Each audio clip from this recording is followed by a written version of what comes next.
Hi. Hi, and today we have two special guests with us because the skating lesson is doing the synchro lesson.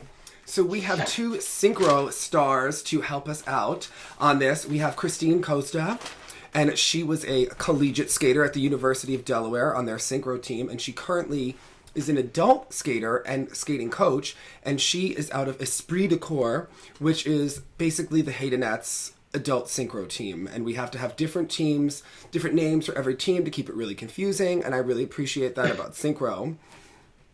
And now our other guest is one of my favorite Canadians, Tara MacBournie, who's been in the Nexxice skating club since 2007. She skated junior. She's currently on the open team, which just won the nationals. They were skating to Kesha. And also, she has been on the synchro team. And get this, Jonathan, she country hopped and skated for France. So we need to get into the country hopping. Nationally promiscuous. Yes. That's our new favorite saying. I guess so. Yes.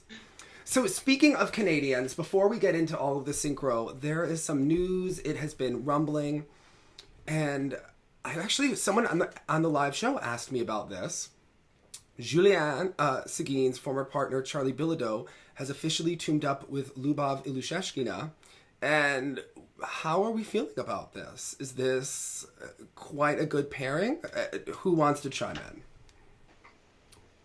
Well, I think we should let our ladies go first. Yes, because I have plenty of thoughts. I think I said earlier, is Julianne going to team up with Dylan now? Is it like a full Chinese pair team swap? Ooh. I also thought that Lubov retired, so that was interesting. So apparently she had actually asked Trent Michaud if he was interested in a tryout last year, but he was skating with Evelyn.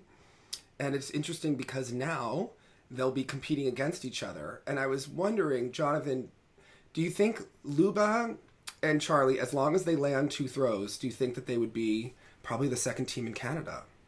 I don't see how they couldn't be at this juncture because on their own they have such redeeming qualities on the ice. So I've yet to see how this will work together. Of course, Luba's jumps being probably the biggest question mark for me. I don't know how much she would have been jumping with Cirque du Soleil and things like probably that. Not at all. But of course, her lift positions are stunning. And I'm curious, because we know what federations do a little bit behind the scenes, if they were maybe encouraging this, because it seems like there's an opening for a new pair to kind of sneak in and get some stuff. And I did a little investigating.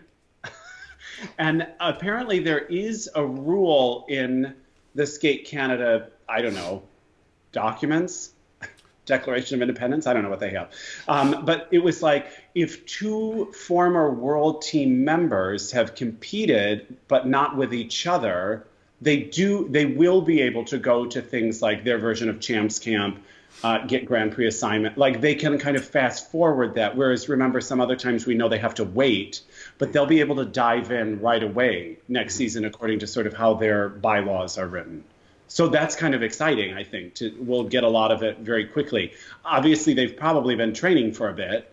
You know, we were kind of hearing rumblings about this about a month ago or something like that, but I don't know how much time has been spent. And did anyone announce where they were going to be training?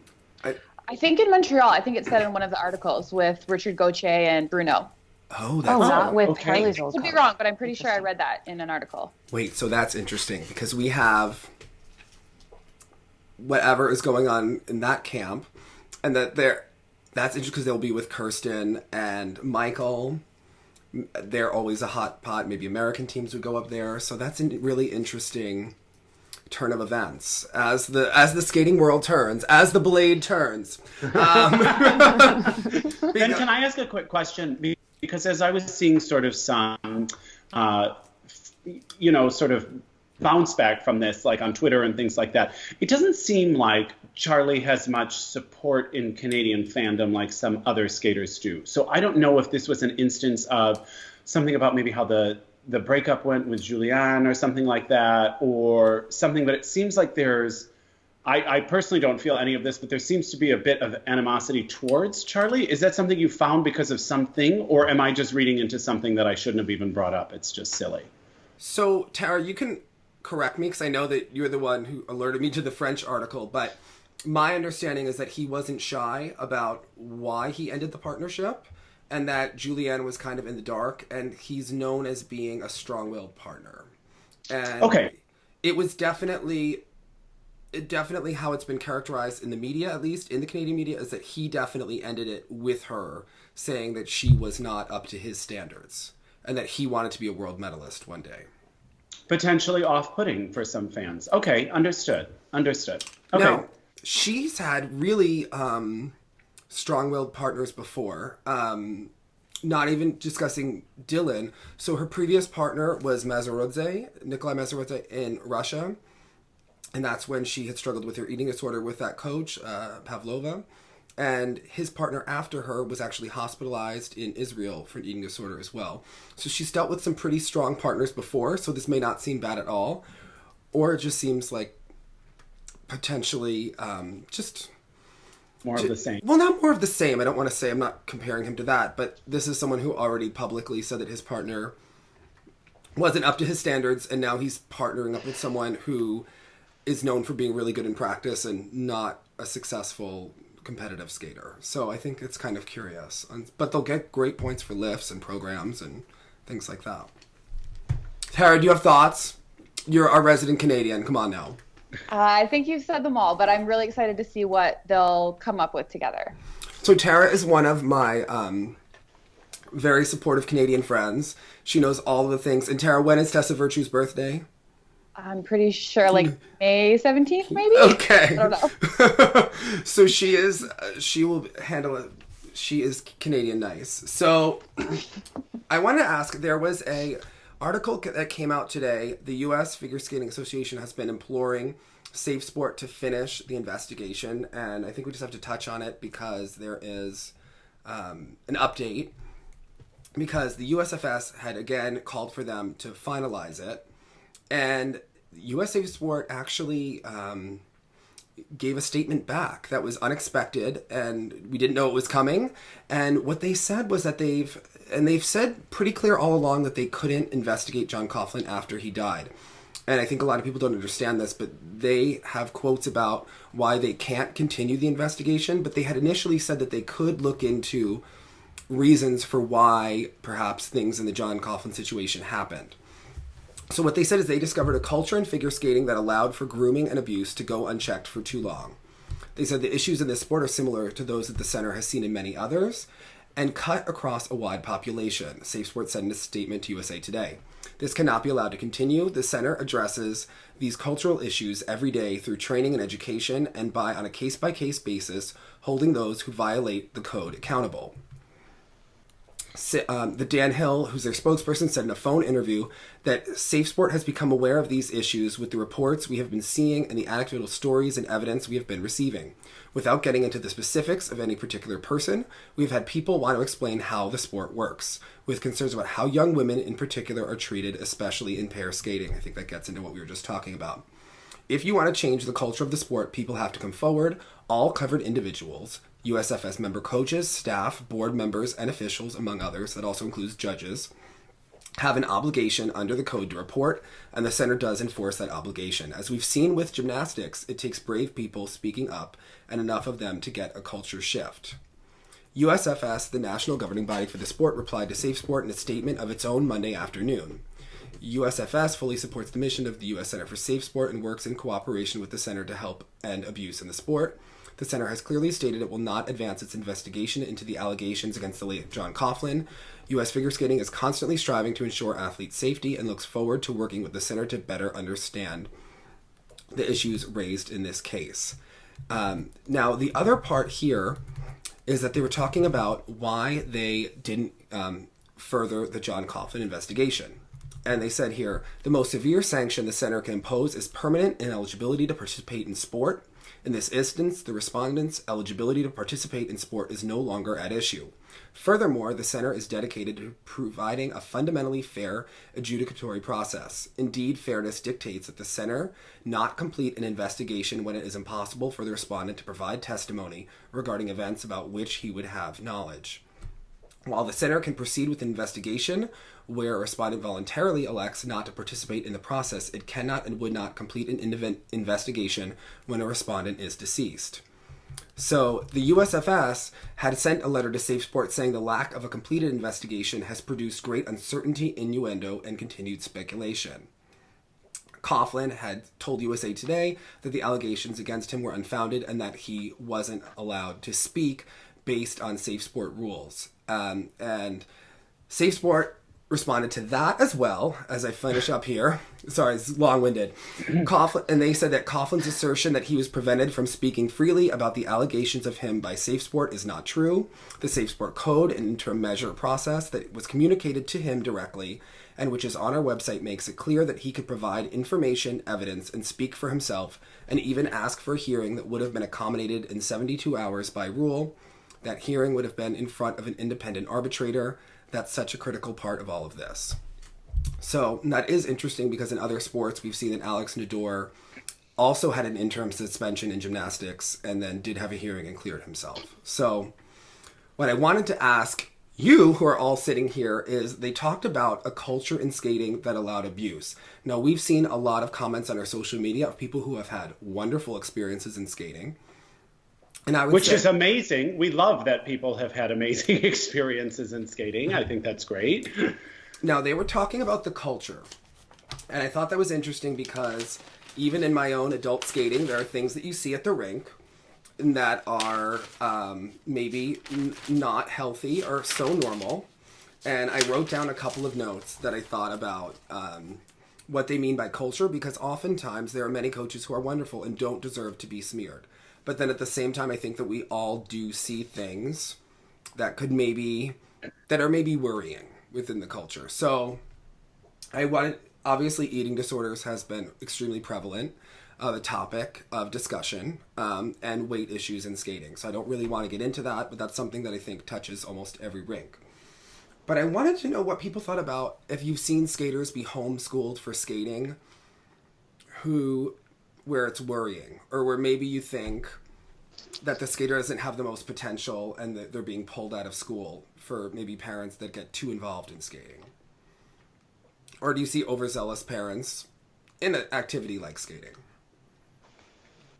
I mean, for sure. I've definitely seen, especially I trained at Delaware when I was in college, and you see a lot of that. There were a lot of kids that were not going to school at all. And, maybe they topped out at Novice Ladies Nationals or something and something like that. And I think, also as a coach, it's someone who has to abide by all of these safe sport rules. Like we were at Coaches College for Synchro this summer, and they were going over like all of the things we need to be careful not to do. I have students that travel from the island of Nantucket to Cape Cod to skate on my teams. And so they take a ferry by themselves. And in the past, the coaches were an option for pickup, like to pick them up at the ferry. We can't do that. Because we can't be. They want us to be so careful about like driving a student around as long if there's not other students or another parent or something in the car with you. So we really have come to rely more on the parents to do some of that stuff. Now I have a question for you there, because I heard that there's a nuance to this rule where if it's more than one kid in the car, it's okay. Yeah. Which is so they call it. It's a little strange, and I think the preferred is that there be another adult. But in a pinch, if it's another, at least it's not a one-to-one. So they call it two deep leadership. So the idea is that you're never alone. It's never just you and a student. It's never just a coach and a skater. But I think that there's times where the safe sport rules and regulations, they hit a lot on the coach-skater relationship and don't always hit on the partner relationship in dancer pairs. Yeah. Which we often see has like an of-age man and an underage lady because of the size difference and, strength difference and wanting to be able to do those elements. Yeah. I think that is an important qualification there. And I think that there maybe need to, be a discussion and guidelines about some things. And I think that if things are grandfathered in the past, the one thing that interested me about this safe sport statement is that they didn't just say that they weren't continuing for the reasons. They actually called out skating culture. And I have to wonder if they are a little bit fed up with some of the response to the Coughlin. I've seen T-shirts. I saw a skater posting all different things about, John Coughlin's initials with virtues attached to it. But then there was also, in this one particular post, and I'm not saying all of the posts at any, but there are some that will attack safe sport and act like safe sport is the problem. And I think that there is a dangerous rhetoric when there are coaches in certain Facebook groups that are kind of campaigning against safe sport instead of, and no one has all of the facts, and I think that that's part of the problem, but there seems to be a directed campaign against safe sport, and I think that that's... I'm just going to jump in here. Yeah. I had the flu kind of when this whole story was kind of unfolding, but the big thing that I'm getting from this article is that a lot of people are confused, I think, and it's a confusing time and it's an emotional time, which is very understandable. But I think what I'm getting from Safe Sport is we need to clarify a couple things here about what our organization is. Our organization is not a police department. We were not going to put someone in jail. Our authority lies only in the sport and who we, how we make recommendations on if they continue or temporarily suspended, permanently suspended, things like that. That's what Safe Sport is there to do. It is not, there were a lot of innocent until proven guilty and authorities in jail and defense and all this sort of things. But what it really comes down to is this is just to determine his eligibility within the sport itself, not a criminal proceeding. So I think it's really important that they sort of clarified that, because their thing is to protect people from imminent danger of an active person. And as this person is no longer putting people in danger, potentially putting people in danger. You understand what I'm trying to say here. If that situation is no longer possible, the sport is like we would research it one-sided, and for what? And there's also, I think, a bit of a miscommunication, as if they declared him guilty. They declared a temporary suspension as a precaution, in the same way when you're out on bail, I guess, according to Law and Order SVU, which is the only kind of criminal show I've ever seen. You still have to stay around. You're still on house arrest, or I don't know, whatever they do. I've not been arrested. But I think that there are... wouldn't this have been a good place for a funny story if I had been? But I think the point is they have to take precautions in the meantime as well, which indicates nothing other than they're trying to protect people as much as they can. Yeah, I think that so I think it was just trying to clarify what really they can even. Yeah, I think there's a no-win situation here, and I don't want to compare people, but I'm just saying that in this situation you have a coach that's very beloved, right? So John Coughlin, very well regarded within U.S. skating, and this happens, and I don't think that you can pick and choose, right? They can't pick and choose who they put on the list based on, I think, the evidence that they get after they investigate, and it's their duty to alert people of a potential threat, what they believe is, right?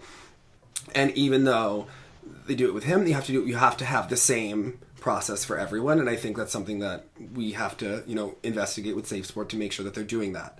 And to me, an argument of we're afraid people might speculate, that doesn't seem like a very sound judicial reason for someone to break what their organization is designed to do. Yeah. Just because they're worried people might think something. Yeah, I don't know if that's appropriate.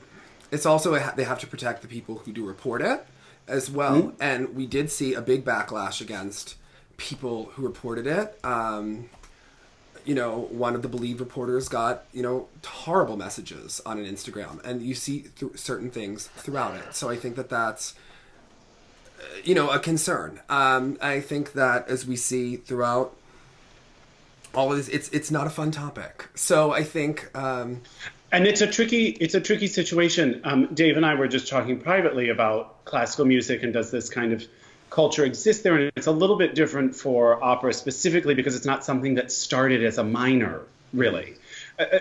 Something like piano or violin is started at a young age, but in skating, everyone's on that cusp of late teens, early 20s, and it creates a very complex, I'm sure, situation on what is socially appropriate. Is it appropriate to, if I had a student who was 25, I'd be like, you just had a great performance. Let's go grab a drink. But it would mean nothing other than congratulations. But now it is a time where you do have to rethink all of these sorts of parameters. Yeah. And I just think it's so, the culture is everyone. So I wrote down everyone that would be involved in the culture, but that involves judges, fellow athletes, coaches, choreographers, USFS officials.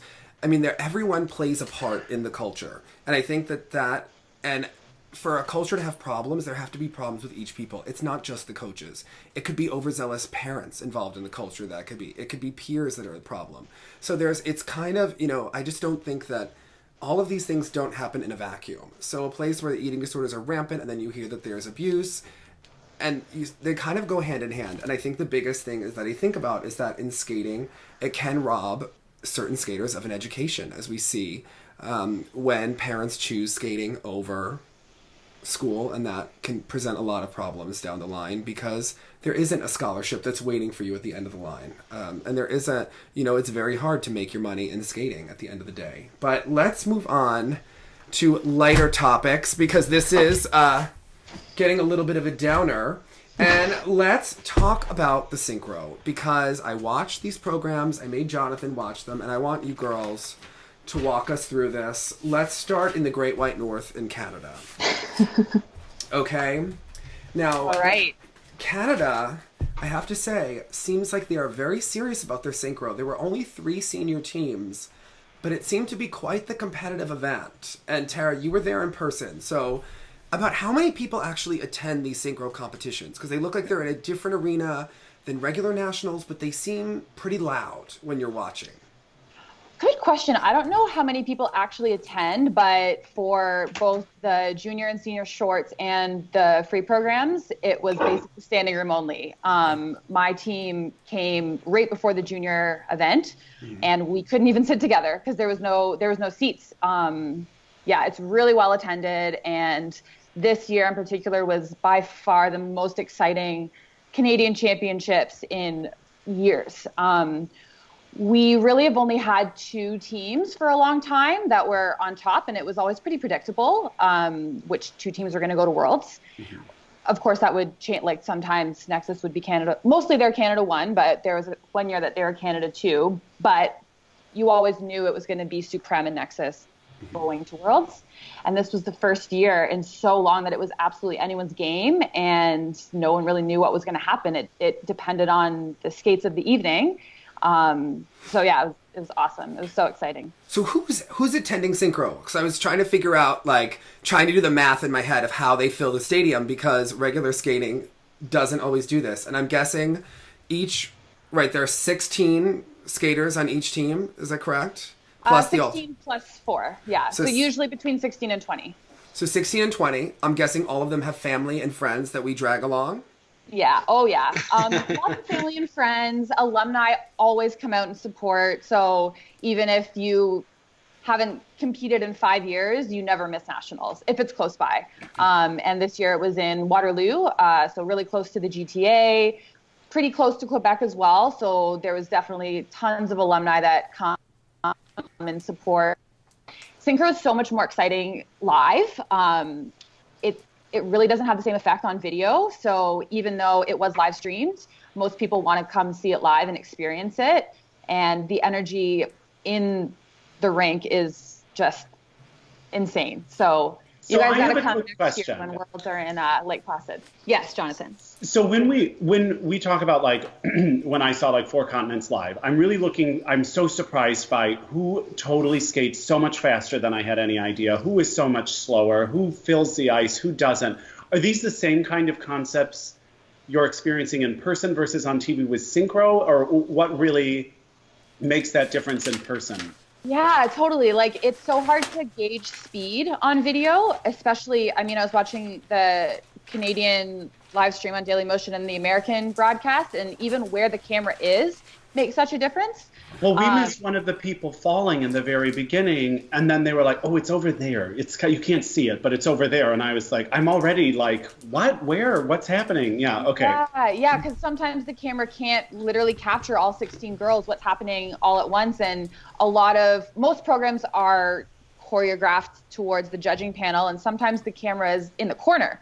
So You really don't get the same effect. And then when you watch Synchro live, you can actually feel the wind when the teams skate by. If they're going really fast, you can feel a breeze. And you don't get that on video, of course. And you can see their expression way better. Unless the video is really, really close up, which then isn't ideal because then you can't see the formations. You don't really get to see their expression on camera. So it's just so different live. So then where's an ideal place for you to sit? Given the amount of formations and like kind of crossing that happens, is this actually an instance where higher up is almost better because you can see it better? It's totally personal preference. A lot of my friends always want to sit really high up so they see the formations and see who's out of line, but I prefer to see their expression. So I like sitting a little bit lower down, but most people do like sitting a bit higher up. It's always, you want to try and get a seat on judge's side. Christine, where do you like to sit? I would say up higher too. Definitely judge's side or one of the corners on either side of the panel. But actually at Worlds 2 years ago in Colorado Springs, our seats happened to be front row. So that was cool too, because you really do feel like it's a lot of breeze when 16 people go by you at that speed. So that was cool as well. And, for us and being there, it was in the US and being like front row to like scream for Team USA was awesome.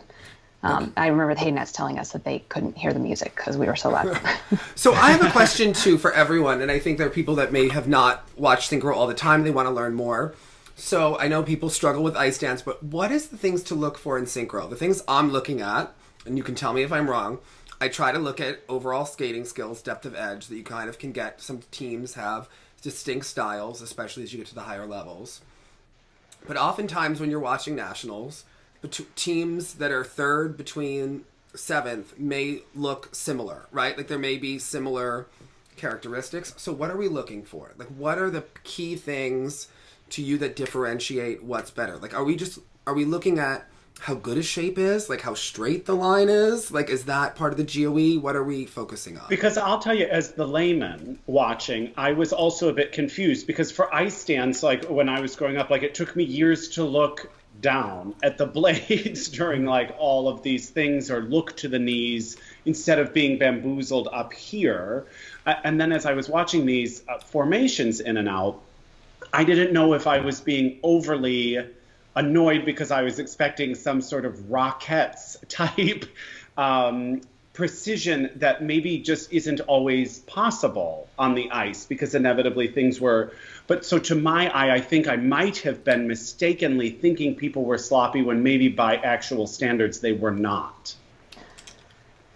Well, I think that, shape is really important. So, you could have like a step series and a no hold that gets called because everyone is doing their turn sequence at a level 4, but the shape could still be poor, right? Okay. Everyone could be doing the proper edges, but from like the bird's eye view, the shape doesn't look like a clean 4x4 grid of skaters. And so, that would be a GOE thing, and then not obviously affect the technical call.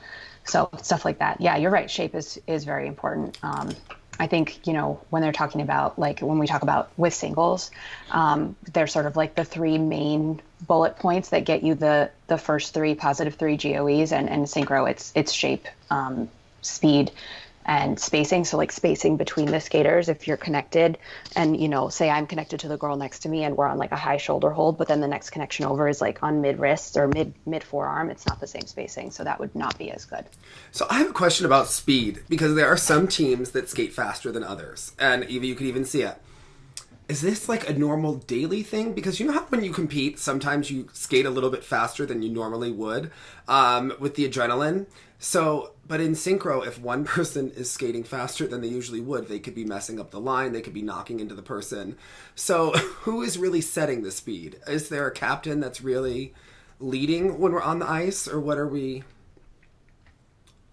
I think it's pretty consistent. Like the speed that you compete with is pretty much the speed that you train with, give or take. Sometimes when the ice is really bad after 5 teams have already gone, if you're the last team of that group, you could feel a little bit slower, and in which case your pattern would just be smaller.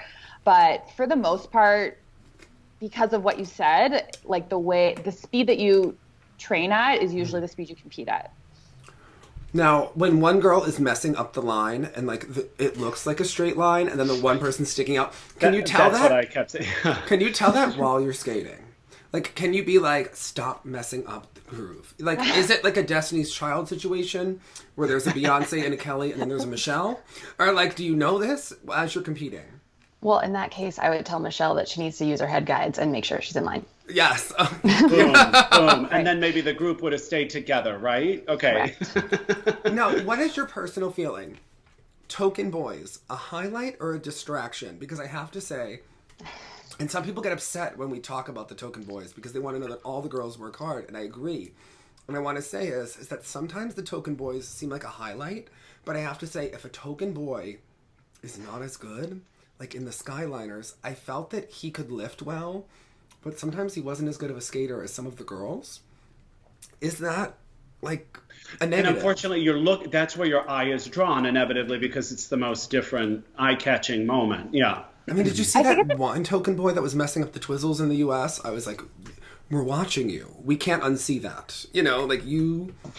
Well, I hope all his other teammates did their Twizzles then, so it still got called. I think it did get called. So can you explain this? Because our viewers will really want to know this. This is confusing, and I don't know how they even judge this, because is it that a quarter of the team is allowed to miss it and you still get the level? Basically, they're... It's not a full quarter. I think 3. Yeah. 3? So is that like that? So are they judging if someone goes flat, like on a bracket or a counter, or are we just talking about Twizzles? All things. How can they see that and judge that in that amount of time? Very well trained. I can't see it personally, but yeah, usually. So if only one person messes up the Twizzle, but all the other 15 girls did it perfectly, then it's not really fair that the whole level goes down. I mean, especially with ice dance this year, they're judging the man and the lady, so it's kind of only fair that you give teams of 16 a little bit of leeway. But does it affect the GOE? Yes, it would. Yeah, for sure. Yeah. I want all of my synchro teams to look like Nexxice at the 2015 Worlds. I want them fast. I want those Canadian girls giving me a little bit of attitude, like in the short. Their lines were perfect, and they skated with a lot of speed. And the current Handmaid's Tale girls are a little bit slower, and they have less attitude. And I would like that to be fixed. Is this that moment? Is this that moment? It's you know. Okay. It's kind of they're lacking in the speed department compared to the Nexxice of old. Those Canadians look taller too, and Jonathan and I like giraffes in skating. So I noticed that the other girls, is there a height requirement in Nexxice? It seems like the Rockettes have gotten shorter this year. Is this? Okay. No height requirement. They're a bit shorter this year. Yeah. But it's not when creating your team, the height uniformity is not like an end-all be-all kind of determining factor. I heard there's a height requirement on Russia's team Paradise. Their best team. I heard there's a height requirement. You have to be tall enough, but I don't know if that's true. So Paradise, they're the team that skated to Carmen one year when they won Worlds, correct? There were 16 Russian girls who all thought they could be Carmen. They were kind of like competing Carmens. That was a strange choice. We need to get into the music choices before we dive in. But Okay, so when a synchro team skates to Carmen, as the Skyliners did in junior, are we all trying to be Carmen? Are we all individually interpreting Carmen? That's where exactly. Is this one story? This the chorus? Yeah. Like how are we judging the mood of Carmen in the story? Like is each girl Carmen? Are we all just interpreting what's happening? Go ahead, Christine. I don't know what their personal choice was with that one. I think they were all being Carmen. Based on what I saw, I didn't see them highlight a particular girl in any way with doing extra spins or doing highlight jumps or having a different color underskirt or whatever. But I think there are some cases where it's sort of like a star and a chorus, but for the majority of the elements, that the person who might be highlighted in a few select things is going to just be folded into the pattern. Like we don't have, constantly one person off to the side, not participating in what everybody else is doing. So I think choosing something like that is challenging because it doesn't lend itself to the singles, I'm the star, look at me, versus look at my 15 friends. So now, right. At what age can we get into synchro? Because I'm thinking that Terry has a lot of girls as young as possible who age out of not if they have a height requirement in Russia. None of those girls would cut it. Yeah. So here's what I'm wondering: we've got Yulia, we've got Polina Shelopin, we've got Medvedeva, and it looks like we've got Zagitova coming. We have Radionova. We've got Elena Ilyinik. Why don't we just put them all Paulina T. Yeah. Why don't we just put them all in a synchro team? They could all be Carmen skating around. Wouldn't you love it? I mean, we could just get them doing the wheels. I'm really thinking that we could start recruiting this. Russia's already got great teams. Let's go. Yeah, they don't need any more.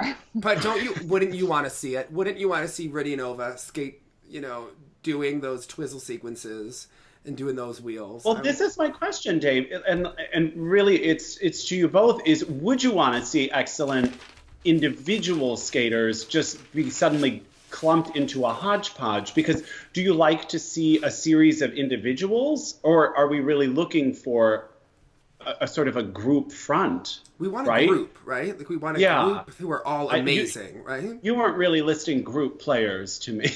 I wasn't, but to me, 16 competing Carmens is kind of a lot, and that's what I was getting from Team Paradise. So, and was there, when you guys, forgive my lack of knowledge about the background, I'm assuming, did you start in singles, or were there dance or pairs experience that made you know that kind of having not just yourself out there could be something of interest to you?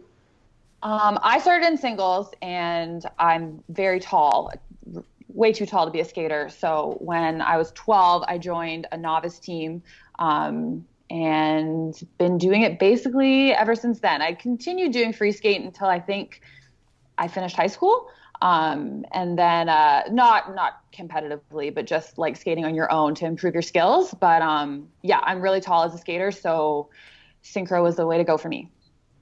Yeah, kind of the same. I started skating when I was 3, and then I think I joined my first team when I was 8. So the club I skated at had like a tot team, essentially, or a young children's team with basic skills. And I competed in freestyle all the way through my senior year of high school, and then I sort of just continued with synchro. But I did, freestyle dance. I learned a few pair things, but I'm 5'8", and I was gravitationally challenged as a jumper, so it wasn't happening. Like beyond a double flip, we weren't really successful. Okay. So now, the other point is that my pre-research, I talked to Christine about this, and I think just our viewers this is good information. How expensive is it to be on one of these synchro teams? Because it's also not cost effective necessarily. How much is it to be on? If I want to be a Haydenette, how much am I paying? Roughly. Or what ballpark. Where do the expenses incur? Yeah. Is it the same like in singles or something? I think it's somewhere in between $15,000 and $20,000 a year right now for that team. Okay. I know it was right around 15 probably about 10 years ago, so I assume it's gone up a little bit. And then that's not including like any additional skating you do on the side if you're still working on like your international dance tests, or you want to still, take your senior freestyle and need a coach to, work on your program with you, or whatever you might be doing to continue to better yourself. So it's not inexpensive. For a lot of developmental teams in the U.S., I would say the average for like an intermediate team would be about $5,000 for the year. Okay. Yeah. How about and this is primarily ice time and coaching and travel, or what are you lumping into those expenses? Ice time and coaching are the biggest expenses for sure. Yeah, because you're looking at for a team, in a mid-developmental level at probably 4 or 5 hours of ice a week, and then the coaching that goes along with that, plus off-ice time, and costumes are expensive, but it's not the biggest expense. And then travel would be the other big piece of it. How about, I don't know if it's is Canada the same, Tara? I think all the top 10 teams in the world are about on par with each other. And then, so the top teams, how often are we practicing? Are we doing group Pilates together? What is our schedule like? I think that's interesting for people too. I think the top teams probably train 15, 20 hours a week on ice and tons of off ice. Yeah. So whether or not they're doing group Pilates, they're definitely doing lots of off ice fitness workouts, yoga, a lot of program off ice too. That's really important in synchro, which I don't know how common it is in the other disciplines, but trying to get everyone in unison and get every single arm and free leg to match, you can't spend all of your ice time doing that. So it's a lot of program specific off ice, mental training, theater to get performance up, lots and lots of stuff. So in NCAA gymnastics, there's a lot of team building, meetings, speeches going on. Are we having a lot of these kind of things in Synchro, just so that we all are one unit?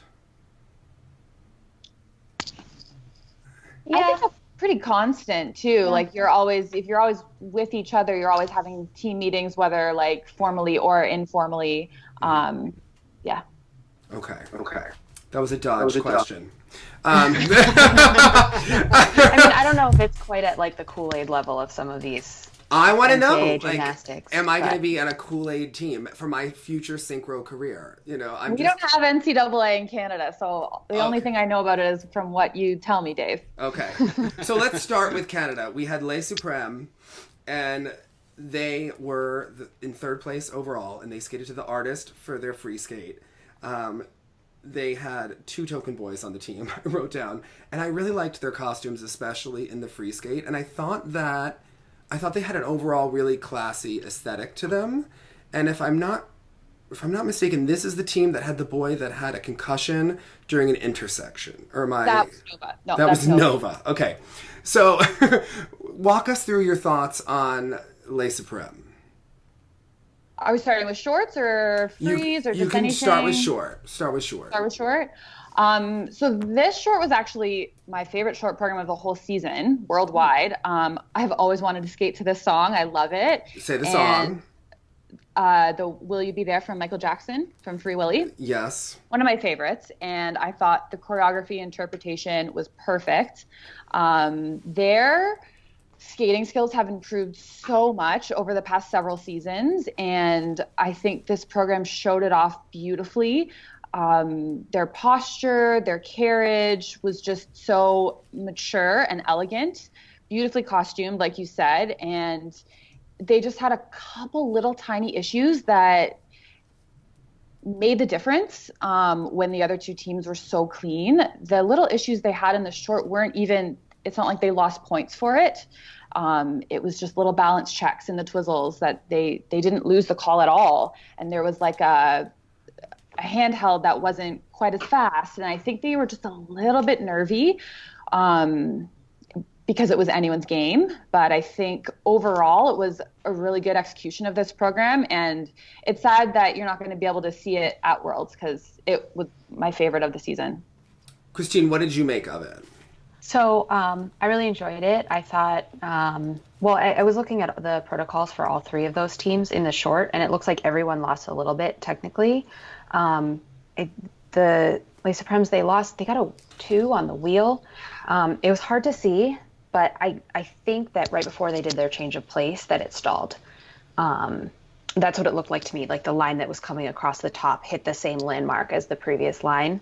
So really quick, what are the things we're looking for when we're looking for those levels? Yeah, did you notice that on the U.S. team, they had like some girl that was literally, I thought I was seeing something, but it looked like her, like 3 of her limbs were like held by different lines, and they were like going around her, kind of cool and scary at the same time. Just like a little bit, yeah. My shoulders hurt thinking about it. So that's a feature? That's a feature of the wheel? No, that actually wouldn't be. So because in the short they have a traveling wheel. Okay.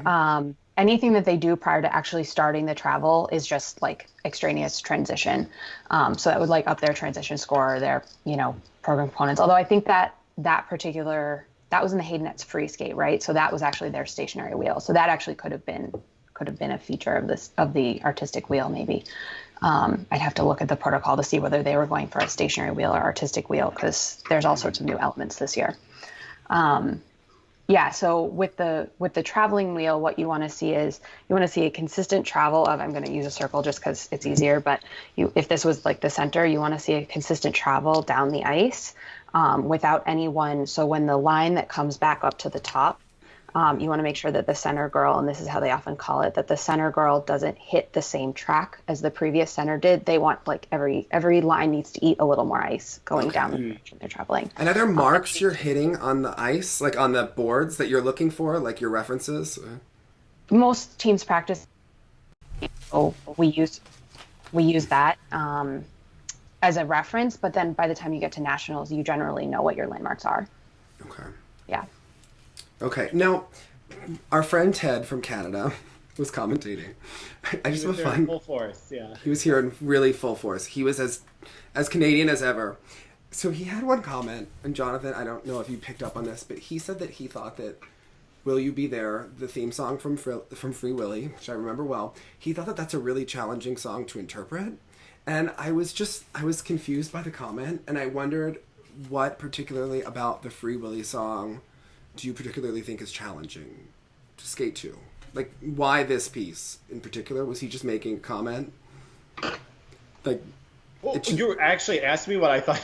I mean, I have no idea. I don't understand the motivation behind some of his comments. So I don't understand why this piece would have been more or less difficult than another piece of music to interpret. Now, because I don't know. I've not competed in Synchro. Do you think it is more difficult? I mean, I think that the emotion of when the whale goes over the rocks is always a really key moment, and I didn't feel like that was really brought out in the Synchro performance. I would have preferred maybe a diving girl over maybe in the lift position or something like that. I don't know. I was really confused by Ted's Are you asking comment. someone to be the orca? I mean, yes, I would like someone to be the orca, and maybe a girl could catch them. You know, we have to take Synchro to the next level. They want to be in the Olympics. They're very vocal about it. Well, actually, isn't there something very nautical about kind of Synchro? It could be a school of fish or a pod of orcas or something like. There is something to be done with like group concepts moving through the music. I'm there for it. I don't think they're trying to literally interpret that, though.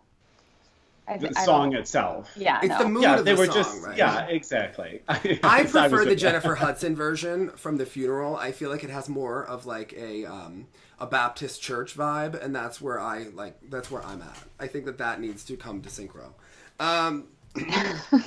And can I now this will seem like a trite question, but in regards to the actual skirts that I was seeing, it was a lot of like ice dance level kind of skirts, a lot of flowing. We could see a lot of the speed, which we know we love with that kind of material.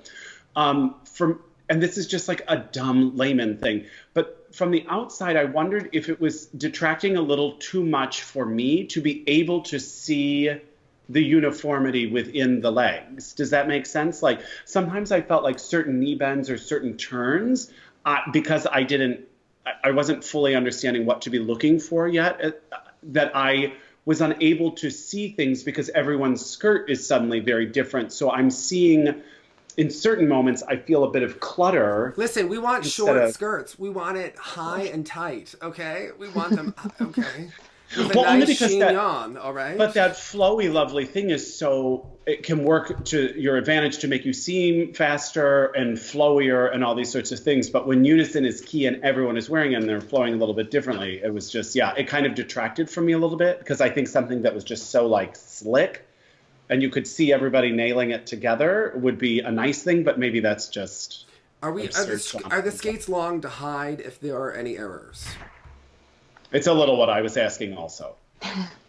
Maybe. I think it's just the culture of synchro skating. They're usually just a little bit longer unless you have the type of program that'll ask for a shorter skirt. Yeah, the fashion's changed a bit. It sort of moved along with dance. I mean, in the 80s, we saw the dance.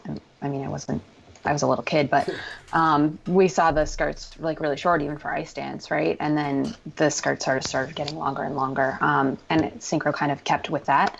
I would say the last time I wore a short skirt for Synchro, I was 12. Okay. And did you like the short skirt? I want my girl. Now, you have issues about flesh, you were telling me. It's a big pet peeve of mine. When flesh tone or just flesh in general? When flesh doesn't match. match. Flesh fabric is great. You can't put flesh made for one skin color on a variety of people on your team. It like defeats the whole purpose of having an illusion fabric. It's supposed to look like you have an open back or nothing holding up the shoulders. If you've got flesh made for one color of girl on, 10 different skin tones, it just doesn't work. So I've never worn illusion mesh. So I don't know, it just hits my eye wrong. And it makes me, it highlights them in a poor way. In the same way that like your eye gets drawn to the guy if there's one guy on the team. If there's one girl on the team who's totally mismatched with her skin tone fabric, like I watch them the whole time. So I have a question. Could we Is there like a color of mesh where we could dye it ourselves? Because when I was in the 3rd grade, we had a Native American festival, and we dyed our shirts. I don't know where this is going. No, oh, okay. It's not a Joe Inman moment. We dyed the shirts to make like they were made of some like burlap material, but obviously they were made from like Hanes. Jonathan, we were not doing our skin, okay? I know. I was like... No, and I don't know if anyone did this, but we dyed them with like Lipton's tea bags to like change the color. So is there a way that we could be dyeing flesh so that it could like, match? So I use a dressmaker for my kids' teams, and she has a book full of 50 different skin tone meshes. It's not difficult. So I don't know why some teams are spending $1,000 on a dress and not customizing the flesh to the particular skaters. I get wanting to buy a dress and being able to reuse it in the future. But when you've got 2 or 3 people on the team, that's like vastly different from the color of the flesh on the dress. It's just... And why are we doing sequins in Synchro? I want everyone to look full blinged out Lisa McKinnon having a Mariah Bell moment. Why is this not happening in Synchro? What do you mean? It is. It didn't look, we're watching it from afar. It just looked like there was a lot of flowiness and not a lot of sizzle. And I would like some more spark. And then you'll see all the sparkle. Yeah, there's more of that. Just like with singles, right? The dresses are always more glitzy when you go in person. But in the U.S., only junior, senior, and collegiate can have crystal. Like, I can't have crystal on my dress in adult. It has to be just fabric. How come? Why are they robbing you of a crystal moment? We're very safety conscious. Okay. Very safety conscious of something dropping on the ice. You also, even in junior, senior, collegiate, crystal only on the bodice, nothing on the arms or on the skirt, because you could grab and then rake some crystals off and they'll be on the ice. You get a costume deduction. Not worth it. So Jonathan, I don't know if you knew this, but did you know that the reason why the alternate stands on the side of the ice is not just because if some girl goes down that like someone else can finish the program for them. They're also picking up beads and hair pieces if they fall off during a program. I'm fascinated by this. Wow. Well, I also was fascinated in seeing the kiss and cry in general, because it was just like a full-blown like waiting room and everyone was silent. Or the ones I was seeing, it wasn't social hour. We would be talking, Jonathan. We'd be like, yes, good twistle. She didn't do that. She only did 3 turns, and this bitch dropping her crystals like over here. But then it was a very like, I know that a lot was on the line, of course, but it was a very serious, like, I felt anxiety for them just watching it. It was such a different kind of energy in the kiss and cry. And I didn't, and you'll have to correct me, because I was kind of, after the replays, I would kind of fast forward to just see if anyone had a scandalous moment in the kiss and cry. But I also didn't see the same kind of debriefing that happens with like a coach or some sort of leader. Does that happen, or did I just didn't see it, perhaps? Not at that point, usually. Yeah. It's like in the locker room. Yeah. Okay. Because you can't, the coach can't like go along to every girl and be like, oh, you did this while you I would like a Megan Duhamel debrief. And I think it could add to Synchro. Being like, listen, girl in the back, you were screwing up the group. Just going around with a clipboard. Yes, clipboard. Good twizzle on you. You, a little flat. Okay. So, also, my other favorite thing that Les Supremes does, and correct me if it's the wrong team, but this is the team where the alternate, like, sneaks up into the final formation to bow with the team. I thought that this was very comical and unintentionally hilarious. And was anyone else with me here? I find it awkward. I do. I think that the alternate, I know that we want to give them their moment. It just seems kind of funny when you're, like, watching the ending pose and then someone magically appears. I think that's pretty typical. Some teams, the girl standing with the coach will just walk around like backstage, and then some teams will put them on the ice. So Tara, you've been an alternate. What do you prefer? You were the alternate for Nexxice some years. I think I'd rather walk around backstage. Yeah, like I would think if anything, I would want to like stand in the kiss and cry or something. Versus, it feels like being an understudy, which is reality great, but you don't bow. Like if you're an understudy, I'm not accustomed to that. Right. Could you imagine skating to center ice? Like, right, the team just has the performance of their life, or maybe not even a great one, and you're the alternate off the ice, and then you kind of like run on and you're like, "Hi."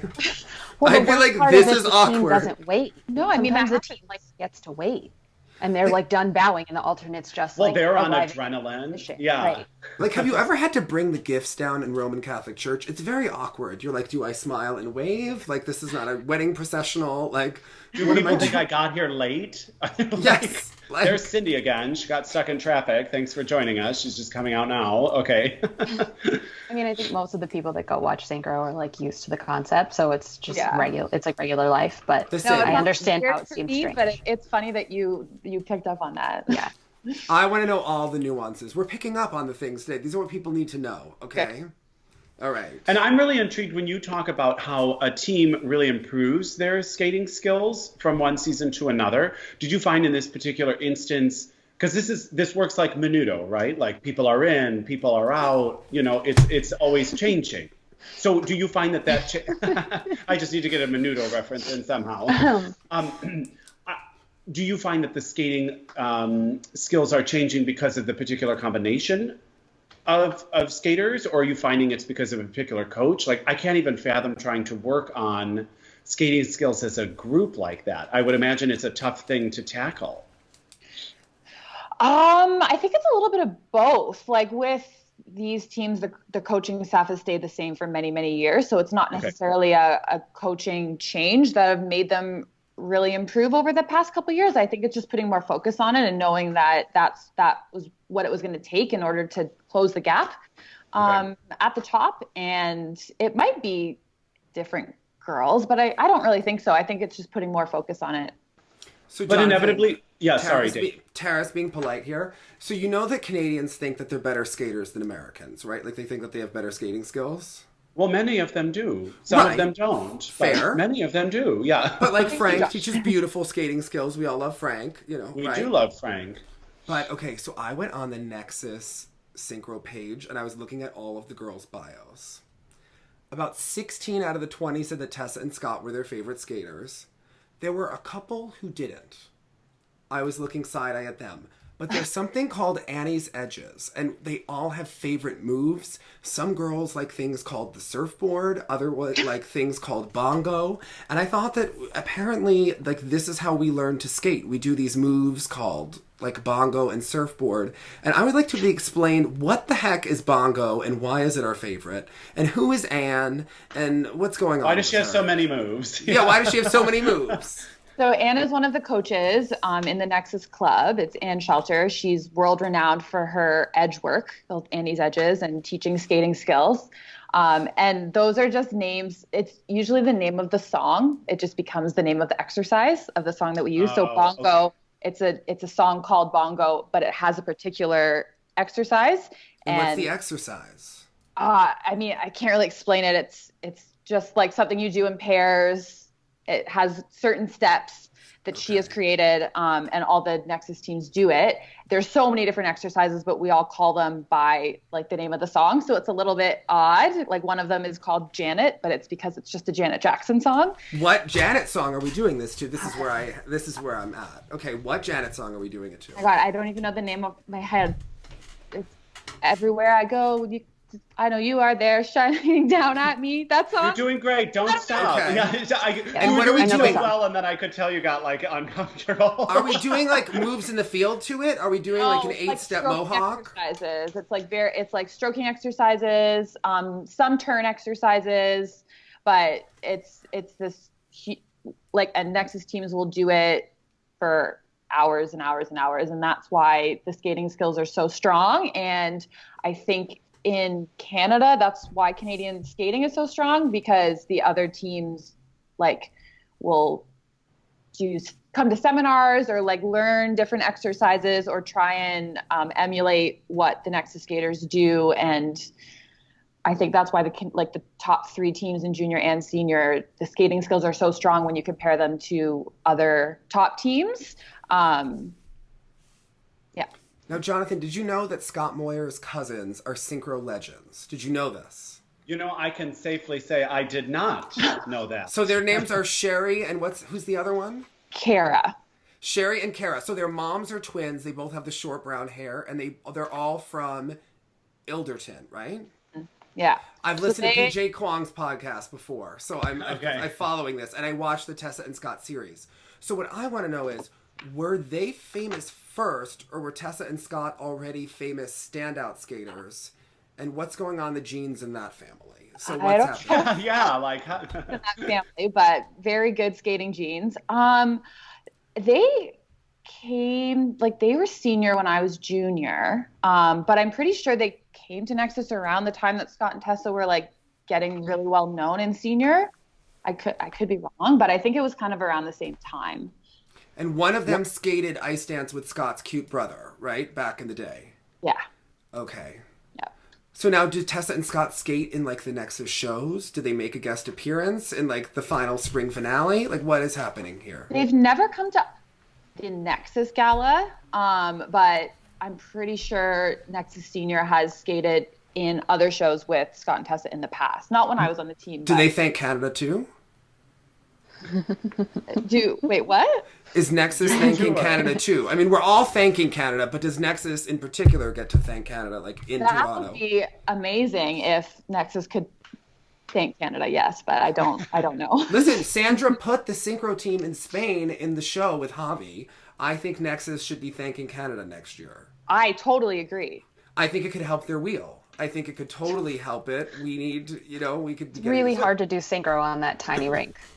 Yeah, I bet with those all those show rinks are lights. so Thank you. Yeah. Well, and riddle me I'm this, just saying. because Maybe we could take like the 8 best girls and they could thank Canada. We could the other ones. I want production and theater. Yeah. I mean, for a lot of these girls and an occasional man, this is a hobby. Or I don't mean to, that's discrediting it. This is not a full-time engagement for them.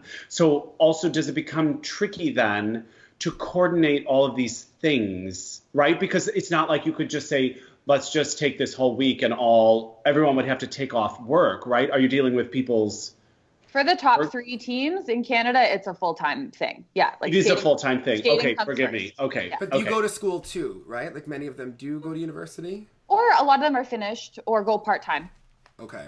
Yeah, some by all means go to school full-time and skate. But some Are don't. they all like But it the is a 7th full-time commitment. Okay. Yeah. Oh, yeah. Are they all like the 7th year senior who's still living in the dorms and everyone like thinks that they're like a little awkward or like they're the 7th year senior? Now, Come on, we all went to the party. That. Come on, Jonathan. We went to the parties at the bike shop where it was, the 7th year senior's house and I'm kidding. Okay. They get so nervous. They're so nervous. I know, they're so nervous. They're like, what is We're this? nice. We promise. We just make jokes. Okay. Okay. So, how did we feel about Les Supremes doing the artist? I actually really liked the artist free skate. Is it a free skate or a free dance? Free skate or free program. Free program. I thought it was nice. Oh, and Jonathan, I don't know if you could see him, but Marie France, if you could see like one of her minions that we sometimes see at maybe the Autumn Classic, he'll like get a moment in the kiss and cry. I'd have to check who that is. Yeah. So he's one of her minions, and he's very Quebecois looking, and has like kind of like flowy brown hair. Not quite as fashion forward as Romain, but he is actually the coach of Les Supremes, right? One of the coaches. That's Dennis Pascal, right? I don't know how to Pascal Denis. I don't know how to speak Quebecois. Right? Now, 16 French Canadians on the ice together. That seems like a lot a lot of personality for me to handle. Is that? There's some internationals on that team. I think there's an American. And there's a Japanese skater, and then there's a couple from other provinces in Canada, or maybe there's at least one. They talked about it on the feed. I think they said, I don't remember. Nexxice has a couple as well. Yeah, I think. Yeah. Oh, and one of the males on Supreme is from France. Now, one of the teams had a token American, and the token American was the one who made the mistake. And was that Nexxice, or was that? I can't remember. Okay, pleading the fifth. I like it. I don't think it was the girl on Les Supremes. I usually try to watch her because I remember her from a few years ago. She skated pretty clean, I think. Might have been the one on Nexxice. They were from Ann Arbor, I think, wherever it was. So I think it might be. Okay. So, Nexxice skating to Malagueña. I liked it, but I thought it needed... And I liked that they were using the Christy Yamaguchi music edit. But... So at what point in the season are we looking for it to be really crisp? Because I was even watching Nexxice the year that they won Worlds. When I went back and I looked at their nationals just so I could kind of compare it.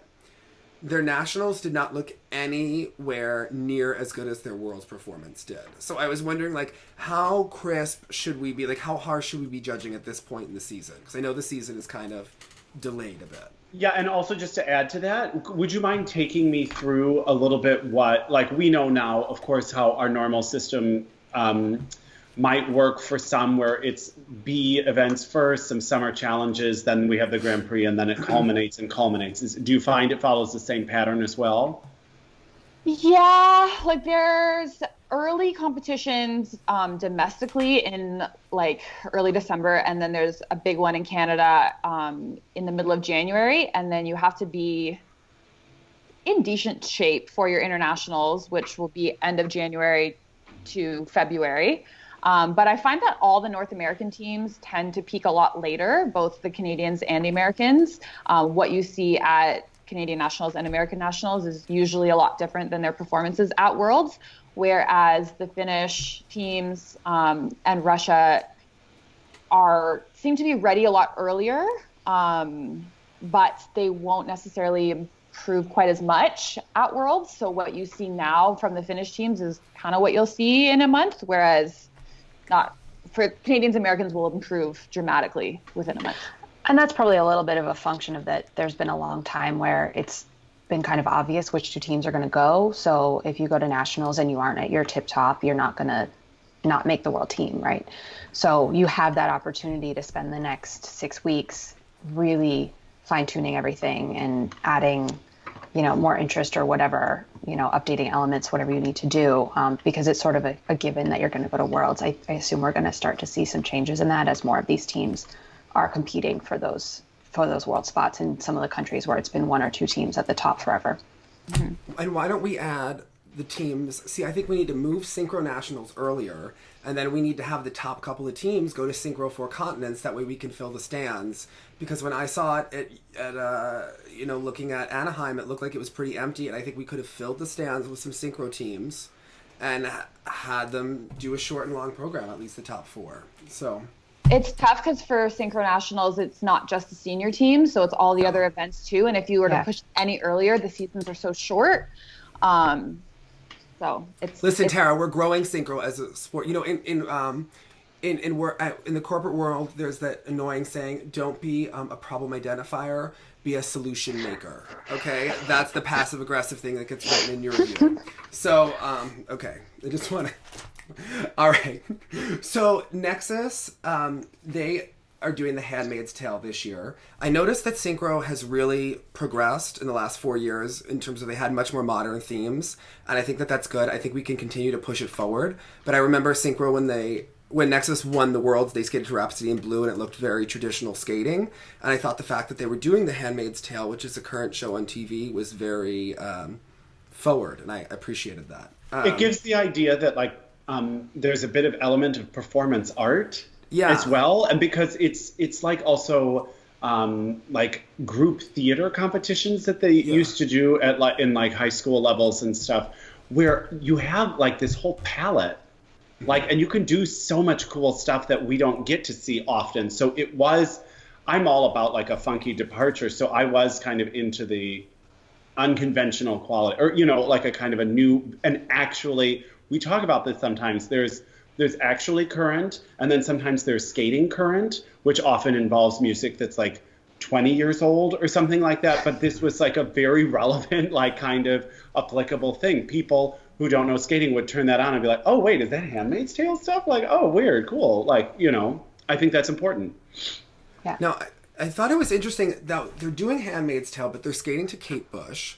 And I studied Kate Bush because when I studied abroad, we took BS classes like British pop that we thought were going to be really easy, and then they gave us all Bs anyway because they just wanted to put the Americans in their places. We probably weren't working that hard. We were studying abroad. But anyway, Kate Bush, she is Kate Bush of This Woman's Work. So they're skating to her. I find her voice really grating for 4 minutes. How does anyone else? Christine, could you skate to Kate Bush all year? So I have to say I haven't watched The Handmaid's Tale. Okay. Did they use that song in the soundtrack? Yes. I I don't know if it's in the soundtrack, but it's this big scene in the first episode of season 2. It's like the whole scene. So it's that song from it. And what's happening in that scene? Aren't we like killing ourselves or something? Like there's something really disturbing going on. It's a dark show, that's for sure. So whatever it was inevitably probably pretty dark. Very dark for Canadians, I thought, to be doing this on the ice. Also, The Handmaid's Tale in general is one of those shows that all my feminazi friends really love. I find it a little difficult to watch. I like the theme. I like the idea. I don't need to watch it. You know? Yeah. It can be a tough watch. But also when you're talking about just like one kind of consistent scene like that, or one kind of consistent mood, is it easier for you to really dive in kind of this scenario and see one chunk like that? Or do you prefer the ups and downs so we're getting a bit of variety in mood? So I thought that we could have had like an instrumental and then gone into the latch like Tessa and Scott did in 2017. Like I thought we could have had some of that happening with this program to make it a little bit more effective. What do you think? I personally, sorry, Tara. Go ahead. Okay. I personally like either like a tempo or orchestration change in a free skate. I think for a short, one song is great. I thought they did this really well and I liked it. I have to say, for someone that didn't watch the show, if they hadn't been wearing the costume with the hoods, I wouldn't have known it was related to The Handmaid's Tale at all, which I don't think is necessarily a bad thing. It's just, it's sort of one of those, like, the costume is critical to telling the story that they're telling. And did you find you were able to enjoy it having not seen the show? The skating was beautiful, and I understood what they were like trying to convey for sure. Yeah. Yeah, I liked just the one song, and I think it does have highs and lows built into the song. Like when they're in their artistic wheel and going into the whip, it is building a ton versus the very beginning and the end, which is quite slow and soft. It's just Gate's voice for that long is a lot to take. Look, I've lost my voice, so karma's getting me. So it's exactly. But I did like the highlight of the program is definitely the 5 bunny hops in a row. Did anyone else think how I liked how we... I love that. So I thought it was cute. To me, and you can correct me if I'm wrong, Christine, but I thought that they had the best, maybe, inherent skating skills. Like, they looked like they had the deepest edges and the most uniformity of the teams. Like, they skated as one the most. They just looked a little bit like beautiful, slow-moving glaciers at times. So, I mean, I give them skating skills for sure. And even typically when we're looking at a world championship, they're usually my personal winner for skating skills. Were they slower? Did they just come across slower on the video, or were they slower than Nova? I don't know. I haven't seen either of them live this year. So, and I don't think I will because I'm not going to Finland for Worlds. But I know. Well, that's not commitment. I know, it's really nice. I am going next year, but it's, in Lake Placid. So I'm coughing like Joe Inman now. Okay. Maybe they might have appeared a little slower than Nova. But I mean, the skating skills are. So before I hacked up a lung, we're editing this back in. Let's move on to Nova. I really liked them. I'll just say my idiot opinions. I thought that they had a really contemporary look on the ice, and I thought that it was very different from what I've seen with Synchro before. Maybe it was just the music choice. I'm not sure, but walk us through Nova, Tara. So I think they're a really modern team with really unpredictable choreography, and you can tell they have insane speed. They totally just go for it, not cautious at all. And at Winterfest, which was a competition in early January, they went for it, but had some really unfortunate falls. But here at Canadians, they were clean. They skated with such intensity, and it was really amazing to watch both programs. I can't wait to see how they'll do at Worlds if they're clean, fully. So how much does a fall impact you? Like, are we going to see like Tara Kane tears like when the lift doesn't go up at nationals? Or is it like, okay, like we can survive a fall? Like what? It totally depends how bad it is, because Supreme had 2 really quick falls that you could barely even notice, and they didn't detract from the overall performance at all, in my opinion, as well as the one on Nexxice that you can't even really see because the live stream missed it. Well, why would we see a Nexxice fall anyway, Tara? We wouldn't. I didn't notice it. But is it 1 point per person? It is. But then if it's a pile up, or if the girl can't get in, then what do you mean a pile up? Please, is this what happened? Yeah, wait, I was like, don't go there, but I was like, what's like the most ridiculous thing that can happen? I guess Christine. A pile up would what be do we one have of them. Then, Christine, you seem very intense about the synchro. Break it down for us. So I mean, yeah, you're in close quarters. So if, say it's in like the middle of a pivoting block and somebody goes down, you're just kind of going to clothesline a whole bunch of people. And then you end up with a situation where like half the team isn't executing the turns, and you just basically, you get dashes for the element, or, get a base level as opposed to a 3. You've seen it happen where a team like thought that they were nailing it and then they just like wipe out. Oh yeah. See, I think this has a lot of potential for an Olympic sport then. I mean, could you imagine the drama? It's living on the edge. Yeah. I mean, there's blood, there's concussions, Yeah. So actually, I want to talk about the intersections because, and what do we have to be doing? Obviously, we have to be skating between each other, which when I did marching band in high school, I would say that we, half the team was serious, band, half was serious, and then half of them were immature idiots. So I'm hoping that everyone, at least in synchro, is like in the game and like can do it. But what is happening on the intersections? Like, what do we need? Are we turning as we're interceding? Like, what's going on? Yeah. And we're doing it at an angle sometimes? Is that one of the elements too? Like, okay. So there's a couple of different types. The highest level ones are the angled and the whip. So the angled is when you see the 2 lines coming at each other like this.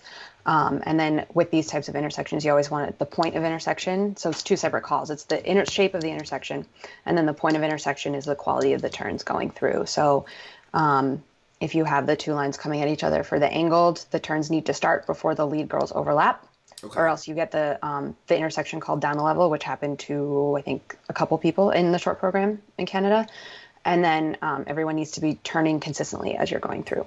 And then the whip is when you see the 2 lines and it's like the C shape, and then it moves to a J shape, and then they all intersect at the same time. So what is the nightmare move to practice? Like, what is our twizzle sequence for the ice dance? Like, are we most nervous about the whip, the intersection, the nene, or the or the wheel? What's going on? I don't think anybody's scared of a wheel.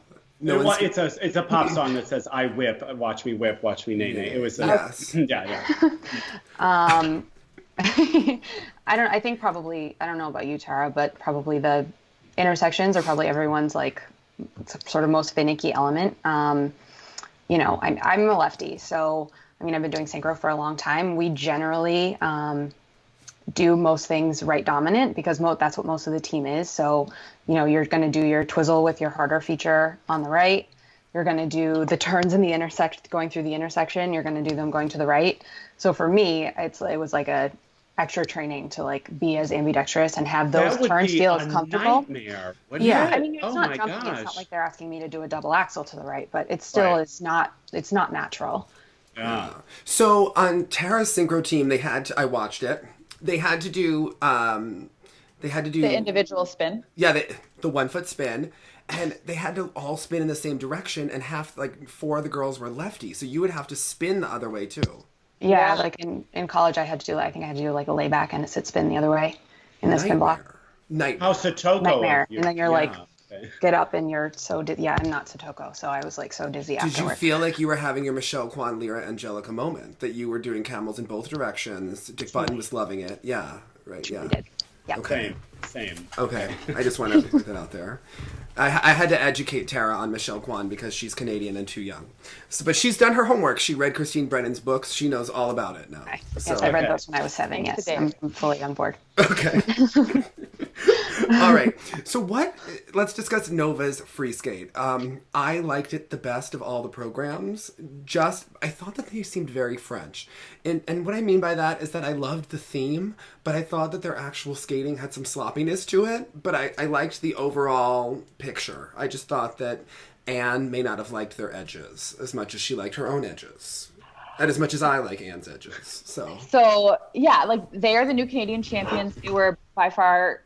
I shouldn't say, but they were the best team of the night, the best performance of the night. I don't think anyone would argue that they have the best skating skills in Canada. I think Nexxice and Supreme are still much better skaters than them, but their program is so unique and they killed it. It was flawless. So they won. The best performance of the night won when it was such a close competition. So you're right, it was a little messier than the other two teams, but what they were doing was so unique. The crowd totally got behind them, and I think it's a program that no one's really seen in the world before. It's so different with all the dance lifts and highlights they do with their male skaters, who are both incredible former ice dancers, I believe. Yeah. And one of the men had the concussion from the intersection injury. So he broke his skull in the fall. It was very bad, and that's why he has to wear that halo whenever he steps on the ice. It was a really bad concussion, very serious, and they obviously can't do that program without him because he does so many of the highlights. So I think that's what kind of got the Canadian crowd so behind them as well, because a lot of people knew this story and really just wanted them to succeed. So did he fall and like take a header? Like without... I don't know how it happened. I heard it was from the whip intersection, but that could totally be hearsay. I actually don't know for sure. But I heard it was from the whip. Do people ever clock heads with one another then? Like, I don't mean that like in a... I feel like he would just hit his head on the ice, but again, Did you ever hit another kid's head when you were like 5? And like it really hurts. Like you really get your bell rung a little bit. Yeah. This definitely happened to me before. Okay. I'm just... It explains a lot, I know. Okay. So... anyone in the junior rank stand out to you? I really liked Nexxice's carousel program, and they had when they were in the wheel, they lifted certain people up, and I thought it looked difficult, and it was really cute. Really effective. Yes. I love Nexxice Junior's free program this year. It's so innovative, and I really love the tricks that they do. Tricks are kind of in this season with all of the new artistic elements, but I don't love how a lot of the teams use free skate moves that aren't that well done and just do them for the sake of doing them. But for Nexxice Junior, the tricks that they do are incredible. Like the girls that do the axles, they're so in unison. They're big, they're beautiful axles. They're really effective. And the death spirals they do a really cool like trio camel spin. So it's like a pairs camel, but there's like a third girl in there, which I've never seen before. It's really cool. So their tricks, I think, are awesome, and they skated this program so well. Their expression's amazing, and they are really committed to the theme of the program. So it was great skate. Okay. Now, can I ask a weird question about the actual equipment? Is any of the equipment, the blade, the boot, you know how we've got a slightly different blade for dance? I didn't know if there was any difference in the equipment. A lot of us use dance blades just because they're shorter. So there's less of a chance of like stepping on your teammate's blade when they're quite a bit shorter. I know the Haydenettes have like a special blade that was made for them. By MK, really... yes. Yeah. It's basically the MK Dance like length in the back with a pattern 99 toe pick. And is it helping them? Because I didn't think that they had Anne's edges going on in their program. I don't know. I think it's... We're not sponsored by them, so you can just be honest. Okay. I mean, I wear MK Dance, so I'm perfectly happy with my dance toe pick. I don't feel like I can't get off the ice without a freestyle toe pick. So Hayden does a lot of like split jumps and highlighting moves that Canadian teams don't do as much. So that's probably actually quite beneficial because the toe picks on the MK Dance that I use, I would be really scared to do a split jump in. Didn't they do axles one year? You can do it, but you kind of have to like side toe into it. It's very weird. Yeah. Didn't they do axles one year, the Haydenettes? I think so. Yeah. Mm-hmm. Yeah. So that would make sense why they needed the toe pick. Okay. All right. So let's move on to the U.S. because that's where we're from. So, so there has been a long stranglehold. Now, when we said we're doing this episode, we got a lot of very angry, impassioned synchro fans that thinks that the USFS needs to stop being up the rear ends of the Haydenettes and the Skyliners. They said to us, and I thought that this was very aggressive for synchro. Oh, that's very interesting. Yeah. And they seem like a disgruntled team, maybe a crystalette, I'm not sure. But I was wondering, so for years, it was always... Haydenettes were number 1, and Miami University was number 2. Miami University from Ohio, not from Florida. Otherwise, the programs would be way more Latina and interesting. But well, they do Latin programs often, which is interesting. Interesting. To I feel like further I've the seen a lot confusion. of like long programs with a Latin flavor from Miami over the years. Okay, so I know Josh Babb a bit. We go to the Ice Theater, yeah. Ice Theater event every year. Very nice Canadian who's working with the Skyliners. That's why they're doing so well, Tara, I'm sure. But I have to say, and I know Nina Newby, who's fabulous, who works them. Nina coached Christopher Schumann, Jonathan, just In the all-male synchro group, yes, right? and they were on the Today Like Show at Men in Rockefeller Sync. Center. Did he do Men in Sync? Oh my God. Yeah. Yes. They were adorable. Yes, so we love Nina. She's very fabulous. But I have to say, Josh Babb loves a war horse. And I just Tosca and Carmen in the same year. Like, Even if you have those two operas at the same opera company in a season, you're a little like, ugh. Josh You know what I Babb. mean? Like, Are we a Terry now? Is this Zagitova? Like, what are we doing? Phantom next year? And one year, We did Phantom last year, no? I watched them practice, and I thought Black he. Swan? So I watched the team practice once, and I have some footage. I'll have to put it up. But the juniors were doing a Michael Jackson program, and I thought it was so innovative before the documentary, so it was fine. But anyway, then the seniors were doing the mission, and I was like, you just got cool points and lost them in the same day, Josh. So, really, I mean, I don't think this is helping synchro with the Carmen and Tosca at the same time. Also, I thought that they had a bad Tosca edit. Christine, did you like the Tosca edit that they were doing? I was a little puzzled that they started with Nessun Dorma because isn't that later on in the It was Nessun show? Dorma and Carmen. Yes, okay. That's Turandot. Oh, we can't mix up you the said operas with Tosca, Jonathan. Tosca, You're going to mix up your I've opposite been in stuff. both. It's not a problem. Okay. It all sounds the same at this point in skating. Okay. Exactly. I think you wear purple for both, so I don't think it matters. It's the same. Yeah, it's the same composer. You know, you're fine. I a didn't plum-colored understand dress. why they had the one girl with the pink on the back of the dress. I didn't think it added to the, like, they used her as a highlight with Spencer, who's their male skater, but I didn't think that it added like an extra oomph to the performance. It just it was sort of like a little distracting to every once in a while see someone with a different color on the back. So I was glad that Christine pointed out that she was supposed to be a highlight, because to me it looked like they ran out of this color fabric. Like I didn't like notice. Was she the girl that did the cool spin at the end? Because No, that's actually a different girl, and I was surprised because I sort of assumed that it was that particular skater who was the one with the pink on the back. But then when I watched it again, I was like, oh, it's actually, they aren't using that particular skater who they've used. She was on that girl who did the Beautiful Beelman was on the junior team for a while, and she's just always stunning. So I assumed she was the one who was getting highlighted, and she did do the spin, but she wasn't the one who was playing Turandot. Jonathan, who's she playing? So you're okay. Yeah. Jonathan, did you get the story from Turandot? Was it good? Because we know you're very snobby about that thing.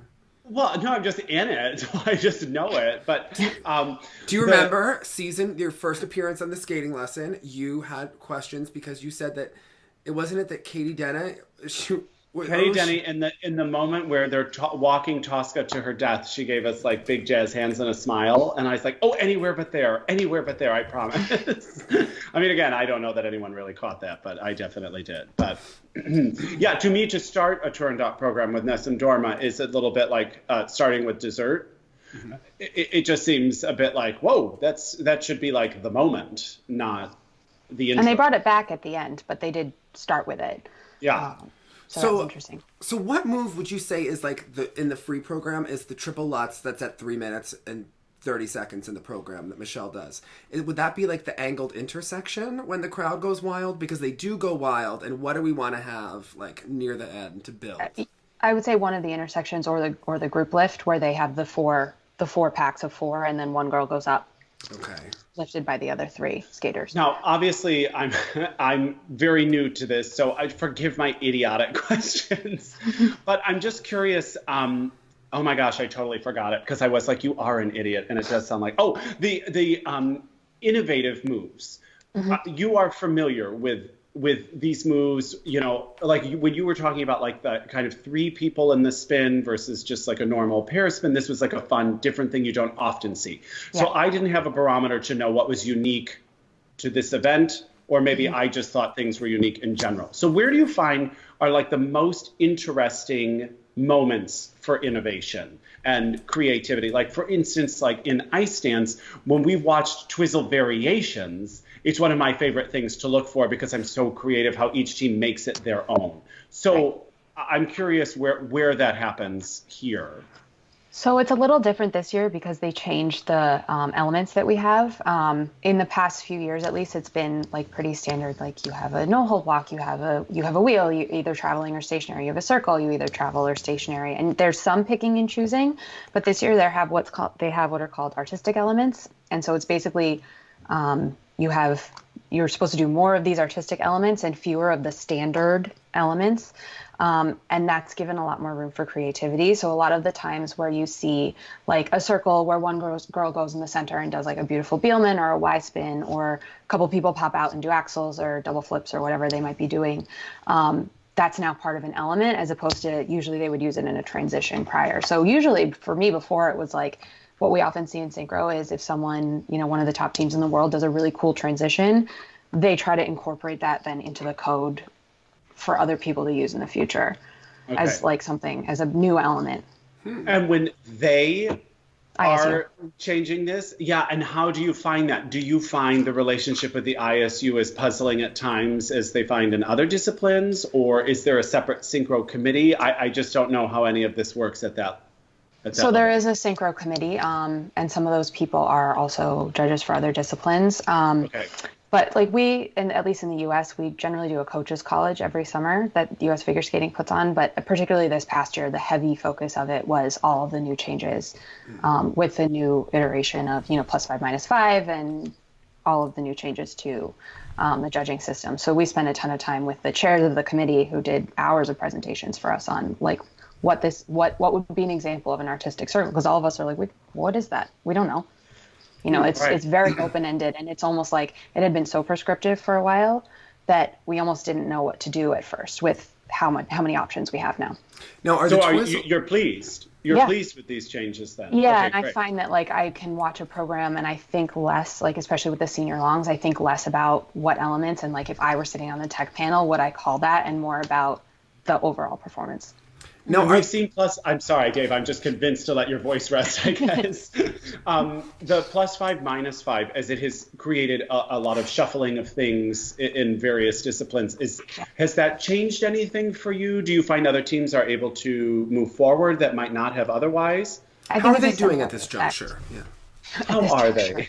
But this, I think it's a similar effect that we're seeing in the other disciplines. I think that I've seen sort of less risk taken in some perspective. Like you don't want to, use a difficult jump as a highlight if someone's not going to land it every time. And so I've seen like, we talked about a couple of years ago, the Haydenettes, I think half of them did axles. They're not doing that this year.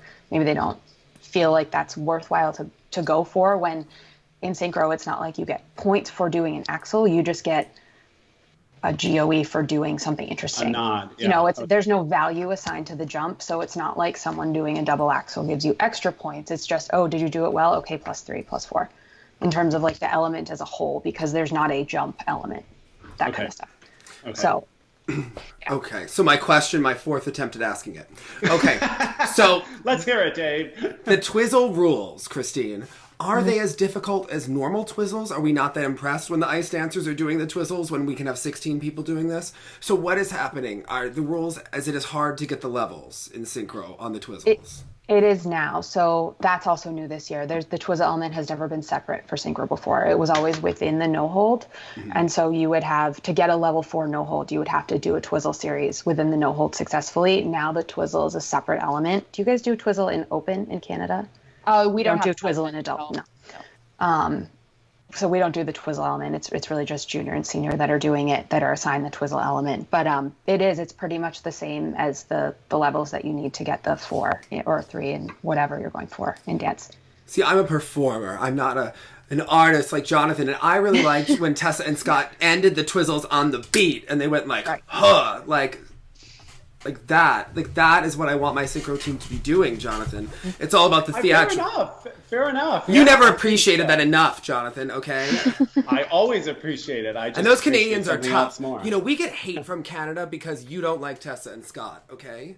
Oh, I get it. Personally, you get it on my behalf as well? I get it blamed for you. For you liking the French, I get hate from Canada, Tara, okay? And when is Tessa Virtue's birthday? May 17th. Okay, that's what we've learned today, all right? And what did she choose to name her earrings? Moonlight. Moonlight. Oh, my God. Don't you remember that? Okay. No, not at all. Well, who cares? Her jewelry line where there was the whole snap. I can't handle the inbox. Listen, we need to give some love. Like, we are the Nexxice girls, okay? Because, no, the Nexxice senior team, we're going to go through this, all right? We're going to do this as a family, okay? They all have their favorite skaters, and, like, they're all Tessa and Scott. Well, luckily my internet's too slow. All right. So, moving on to Josh Babb's team for real. Also, did you find that he did a bit of a Karen Kadavi spiral? I mean, a bit spread eagle. The boy, Spencer is his name? There are too many token boys now. I can't keep track of all of their names. It's like a plague. It's just like infecting Synchro, like my cold. I only know that because his sister is on the Haydenettes. Okay. Interesting. They're competing against each other like the Reeds from Warring Nations. I like that. Okay. Yeah. I liked it when the Reeds would be from Japan and Allison would be from Israel. That was great. And now Lithuania. Or wasn't there a Lithuania? Fabulous. Listen, Tara's a country hopper. She went and skated for France, okay? Yeah, but at least that's connected to Canada somehow. You know what I mean? Like, it's like, were you from Montreal at least? Come on. I think, come on. If Isabel and Paul can do it, you can do it too. Come on, fair. Jonathan. Have you ever met anyone from Canada who didn't tell you they're from a small town? A small tune. And they skated in the ice carnival, and then they did other things. Okay. So Spencer, he did the spread eagle with his butt out right at the highlight of the music. And I didn't think it was like enough of a highlight move. I thought that we could have crescendoed and maybe organized the program better.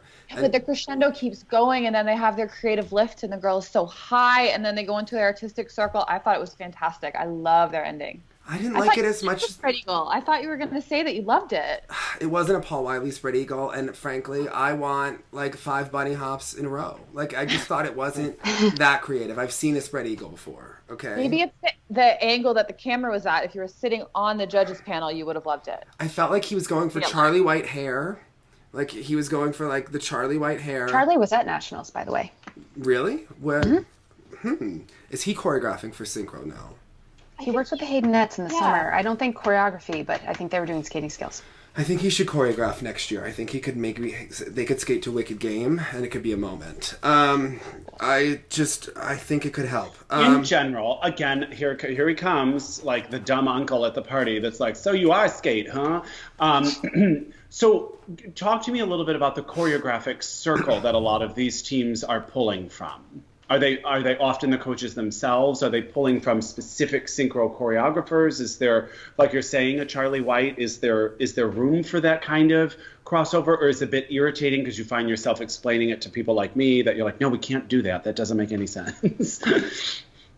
I think you need I think most of the time it's the coach or coach/choreographer that is, I choreograph the team. Okay. For my kids, I don't bring someone in to do that. I know that I have friends that skated on junior teams, 15 years ago when we were in high school, and they would bring in a coach from Finland, of Marigold, to do their programs. I think she still does that for some teams in the U.S. I don't think she does a ton.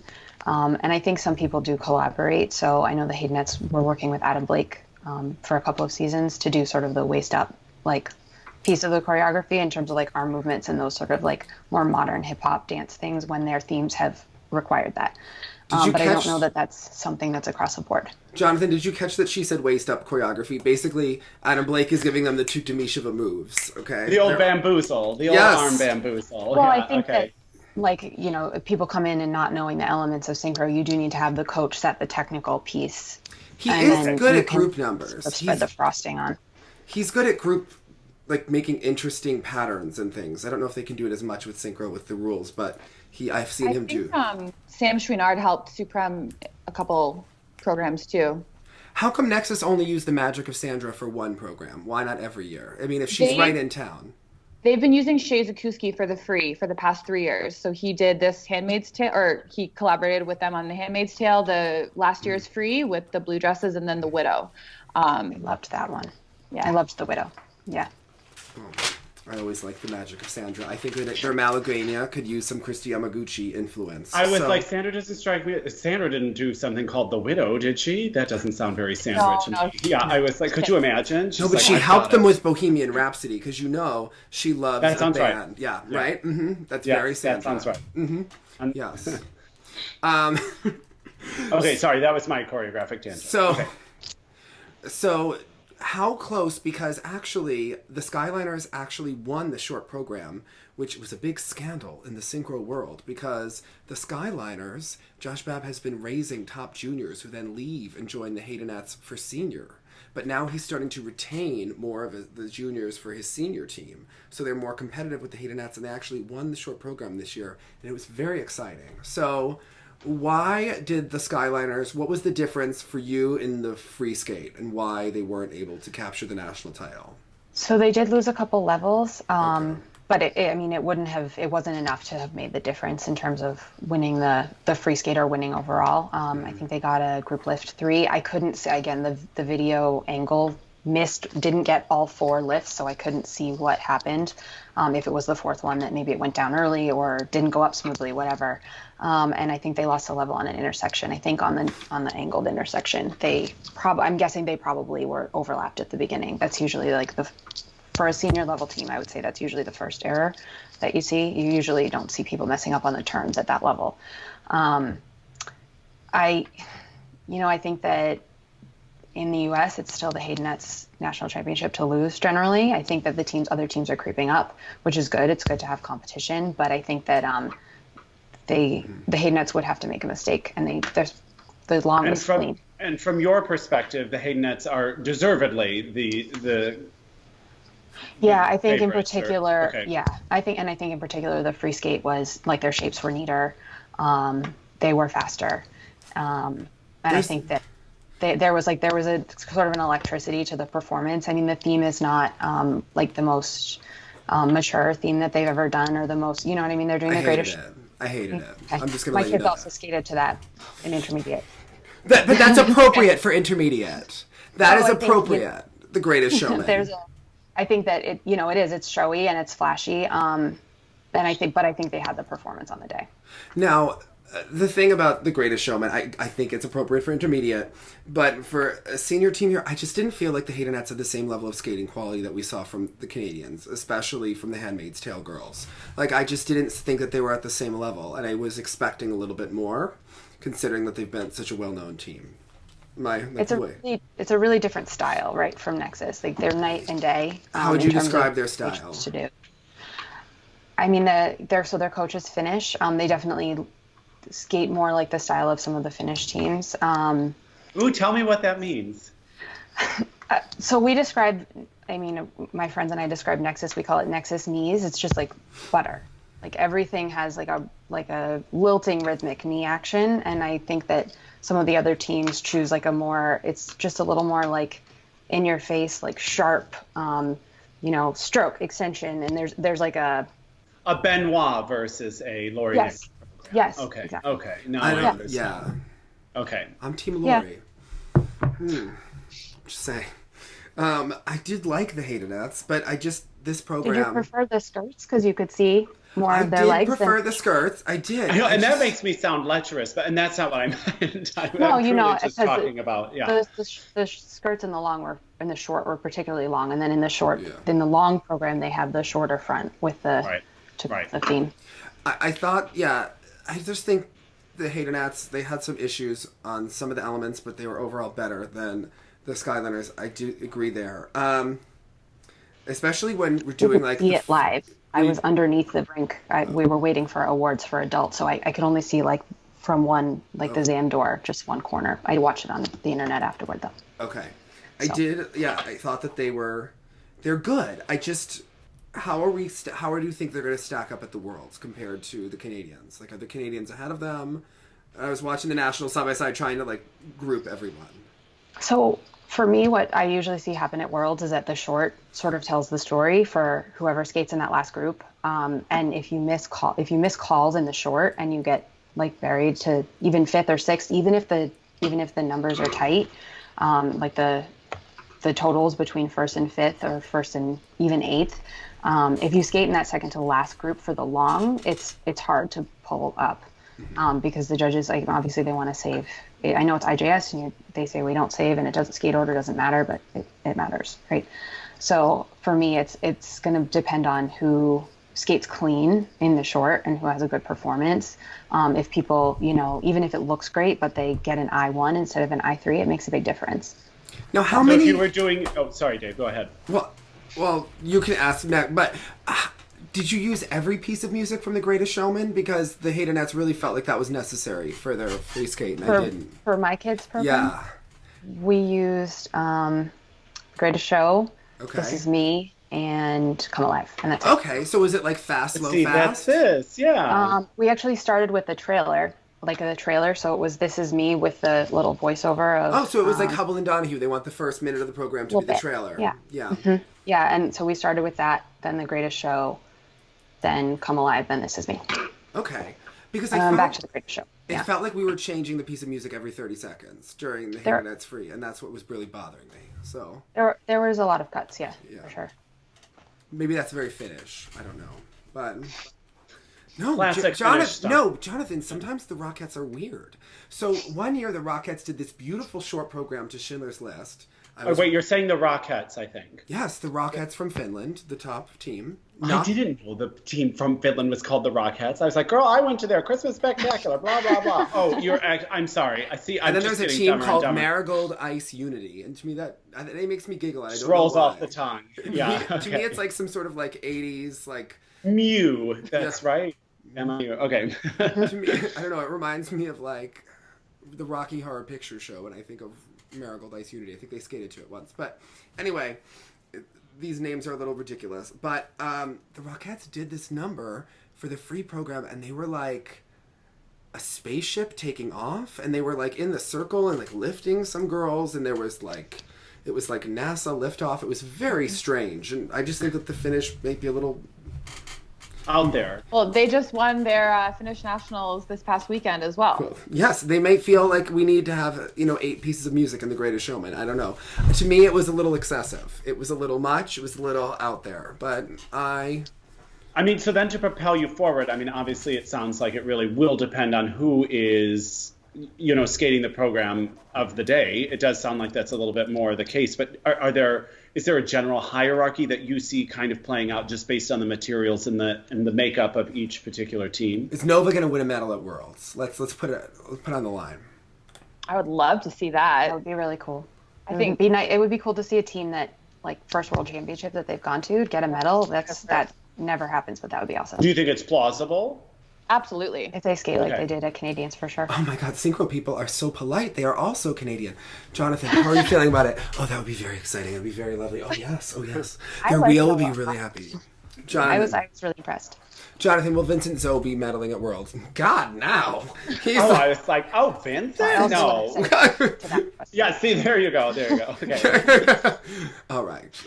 So who else do you see really in these top teams as I now continue to investigate and go down rabbit holes? If someone's an idiot like me representing the people who are really new to it, where would you send me? If Dave is sending all y'all to Michelle Kwan clips, where are you sending me to see it at its finest? Certain teams, certain competitions, certain events that were just particularly great? So the countries to watch, I think both Finnish teams, they actually don't know the second Finnish team that is going to go to Worlds yet. They're going to send the Finnish champion, which is Rockettes, and then spot number 2 is still up for grabs. Both Marigold and Team Unique are going to the Universiad is that how you say it? In Russia this weekend, and then the Finland 2 will be decided on that. So either one of those teams could go, and either one of those teams could end up on the podium. As well as Russia, so Team Paradise, of course. I think both Canadian teams have an amazing shot at the podium, and Hayden always brings it at Worlds, and they always peak late in the game. So really, I think it's between Finland 1, Finland 2, Canada 1, Canada 2, Russia, and Hayden. And that's usually the case. And I would have thrown Sweden in there, but unfortunately their sort of long-standing team folded after this past year, so they do not have a top representative anymore. Yeah. What happened? It just couldn't sustain itself. I or believe the something? coach retired or got a new position within the Swedish Skating Federation. Okay. And they just need some time to build back up. Do we need the Helgesons to come out of retirement? I was just going to say the sisters aged out. So, okay. I think that we could have 16 Helgesons skating together. So what? Yeah. So I have a question about the synchro. Did we get rid of the line element? Because I remember when those Canadian girls skated to mud, they were all like really hand in hand. We were doing a big company front. I was reminded of marching band and how difficult that was to do. What happened to the company front move? The elements of the short program kind of change every year, so that was a required element. Yeah, that's tough. I mean, truly. It is. In 2015, that was one of the elements, and it hasn't been back. And I think a lot of people are happy about that because it was annoying. Just kidding. Listen, Frank Carroll and I don't like change. Okay, we do the let's toe first, then we do the triple toe. Then sometimes we do the triple loop. And then we do a double axel. Then we have the skating around. Then we do the sow cow and the flip. And then we do the second Lutz. And then we end the program, usually with a spiral sequence. And we shake our head. Okay, Tara, that's how we organize the program. Yeah, okay. Okay. Just add water. Every year. Every year. Yeah. Okay. That's tough. That's really tough. So could we bring back the company front? Because I like that move. I'm sure. It's still an option. It's in the long, you can do like a line or a circle or a wheel. It just depends on which one you choose. I'd have to look and see if anybody of the top teams is doing a line in And are the they long, all like a worth- standard line in the long. Are they all worth the same points? Or is this like you chose the layback spin in your long instead of the flying camel? No, where they give you the choice, they're worth the same amount of base points. That's so Canadian and nice, isn't it? Oh. What, is Synchro run by Canada? We're all so polite with each other and like, oh, Well, they get two teams. I mean, come on. Yeah, they're gunning for some medals. So are there big Synchro rivalries? Because you're all too supportive of one another. Like, is there some trash talking going on? Well, or not, aside from the trash talk, I was intrigued for like a cutthroat competition and like it was really close and like it was all decided. Yeah, but they all seem very Canadian. Like they cheer for each other when they're done. Well, we kind of have this conversation a little bit. If we're introducing a friend who knows nothing about skating to skating, like what's your YouTube playlist? When someone is like, oh, I know you're really into skating, will you show me some? And then I was like, I'm always going to show this program from this year. I'm going to show this team from this year, blah, blah, blah, blah, blah. What's a defining one? An event or something? Christine, give me homework. You want me to take it? I would say, that's really difficult. The Marigold Lion King program from years ago. So it's old. The elements are going to be out of date, but it's Is it a good Lion King or a about. Max Aaron Lion King? Like, what is your take on this? It's not the So You Think You Can Dance Lion King. Okay. It's right. Okay. Broadway. Okay. Yeah. You're meaning from like Ottawa Worlds, like way back. Oh yeah, I was just thinking like across. I show Michelle Kwan all the Here's time. Michelle Kwan, 1998 Nationals. Here's right. Also, Yuna Kim. How do we pronounce that city that you just said? Because Canadians pronounce it not how it's said. How do we say this? Because I know Ottawa? that Toronto doesn't really have a second, Toronto doesn't really have a second T when you pronounce it. That was right how you said it, yeah. Toronto. Okay. Yeah, how do we great. say Ottawa? I can't do it. So Ottawa. Ottawa? Second one kind of closer. Ottawa? It's not Ottawa. It's Ottawa? Okay. Just Canadian questions. All right, what else is on your list? Okay. Haydenettes Prince from 2 years ago. Okay. I would say Nexxice 2015 short. Yeah, the mud short. Yeah. And the 09 free. Which one was that one? Carmina Burana. Okay. I would also say Supremes 2002 free from Ottawa Worlds. And Russia. Sounds like Ottawa Worlds was actually a really good event then, right? Maybe we should just watch that too. Okay. And Russia did Hallelujah for their short. I think that was 2012. Do the Russians dominate Synchro like they're dominating? Like, is there an Atari Tudorica of the Synchro world? Like, is Team Paradise kind of feared? Yeah, I mean, as we've talked about, like, especially also the expense involved in things like in Canada and the U.S. I mean, do you think that the Russian Federation views Synchro differently than some of the other federations view their own teams? That's a really good question. From what I've heard, I think it's similar to the other athletes where they're like, it's their job. They're funded. It is all they do is skate to be on the team. There are 16 of us skating to Carmen. We're in it to win it. Okay. I mean, that's what I'm assuming. That's kind of how it goes, but I don't know if that is the case. If maybe the federation doesn't find, because they can't put an Olympic medal on it, that it can't be the same priority. But it sounds like it really is still that same priority within the federation. Priority. I don't think it's the same priority. Okay. But correct me if I'm wrong, Tara, but I think their first world medal was in Hamilton, right? In 2015? They got bronze, They got the bronze with, what was it? Was it Cleopatra? Oh my gosh. They had the pantsuit, the green chiffon pantsuit. That was a good program. Yeah. Yeah. You know Russia's never going to stay in bronze for long. Did they win the next year? They did. They did the next two. Yeah, it's all part of a big They won plan. the next two, the second one being the year that they skated 15. And is it still the thing where like Canada wins in Canada, Russia wins in Russia? Like, is this still happening in synchro? Are we moving away from this? Yes. Yeah, because Hayden blew it when it was in the U.S., right? That's kind of... I was hoping they were going to win there.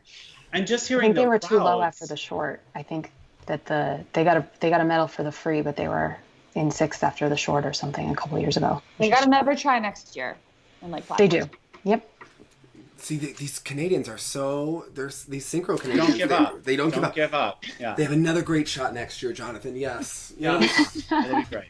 Nathan, he won't bomb the short at the next Olympics. He's got another shot. It's okay. Yeah, exactly.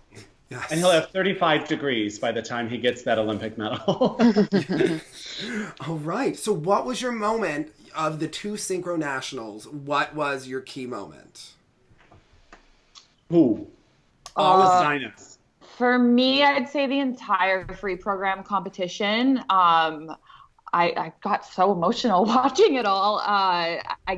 It was just to hear the crowd erupt like that after Nexxice and Nova, and then Supreme skated so well as well. It was just such a great competition, and those whole 20 minutes.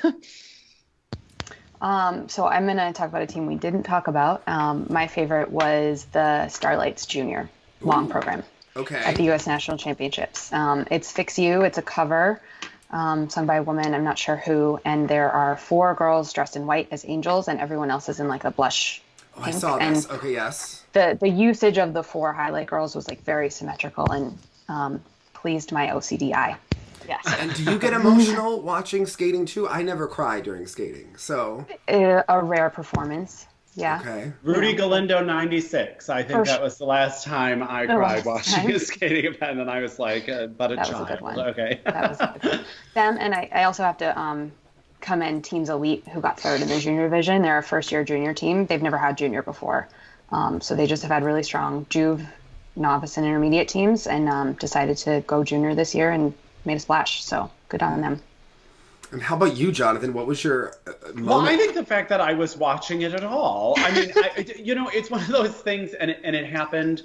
I think it's when all of us bailed on skating. A lot of us that grew up on it in the 90s. A lot of us bailed when IJS came, and I was confused what I was watching. So it didn't seem as interesting to me. But now, like talking to you and understanding a little bit more, I think I will enjoy it more now to go back and watch some of these programs that you've mentioned, because I understand a little bit more how to assess what I'm watching, instead of just kind of like try to take it all in and like figure it out. So I think just there is some interesting stuff I think to explore now. Yeah, I think we're going to have to, watch the Worlds now, Jonathan. We'll bring our friends back and we will, we'll break it down. I think Which are when? When are the Worlds there? Mid-April, I think the 13th, 14th. I could be wrong. Okay. But I think it's the weekend before that, and I know that because I have a bachelorette party that weekend. Christine's very on top of everything. Synchro. Of course she would sometime know in it. April. It's a bachelorette party with many synchro attendees, so we will be watching. Where does a synchro bachelorette party take place? Well, to the living room to watch the World Championships. It sounds like. Okay. We got an Airbnb in like southern New Hampshire. So. Oh, that's very nice. That sounds very classy. Yes. Might I suggest coming up with punny appetizer names that coincide with the teams competing at the World Championships? We're going to work on it for you. That would be very nice. I look forward to your suggestions. See, I went to Law's Bachelorette once, and we went to Flaming Saddles, and apparently Flaming Saddles really frowned upon being tokenism with a girls' party like that. They wouldn't give La a shout out for her birthday. So, but I appreciated that she wanted to have her bachelorette at Flaming Saddles. I thought it was very appropriate. Well, she was probably really appealing to most of the people there. Yes. That she was bringing, yeah, okay. They recognized her from the skating lesson, yes. That's right, that's right. It happens sometimes. Yeah, well, I think my moment, obviously the bunny hops in a row, but I think Nova's, I really enjoyed Nova's free program, and I had actually seen it before. So I appreciated the growth of the program, and I thought overall that they did a very nice job, and I really liked it. I thought it was very modern and fresh, and it was a new perspective, and I thought they used their token males well, and it was inventive, and I liked it. It was satisfying, Jonathan. It was like a nice, satisfying meal at like a solid restaurant, you know, as we are. Right. Yeah. Okay. All right. Comfort food. As always, want to remind you to hold an edge. Hold 16 edges. Hold 16 edges. Do a sexy wheel. And look sexy. Bye, guys.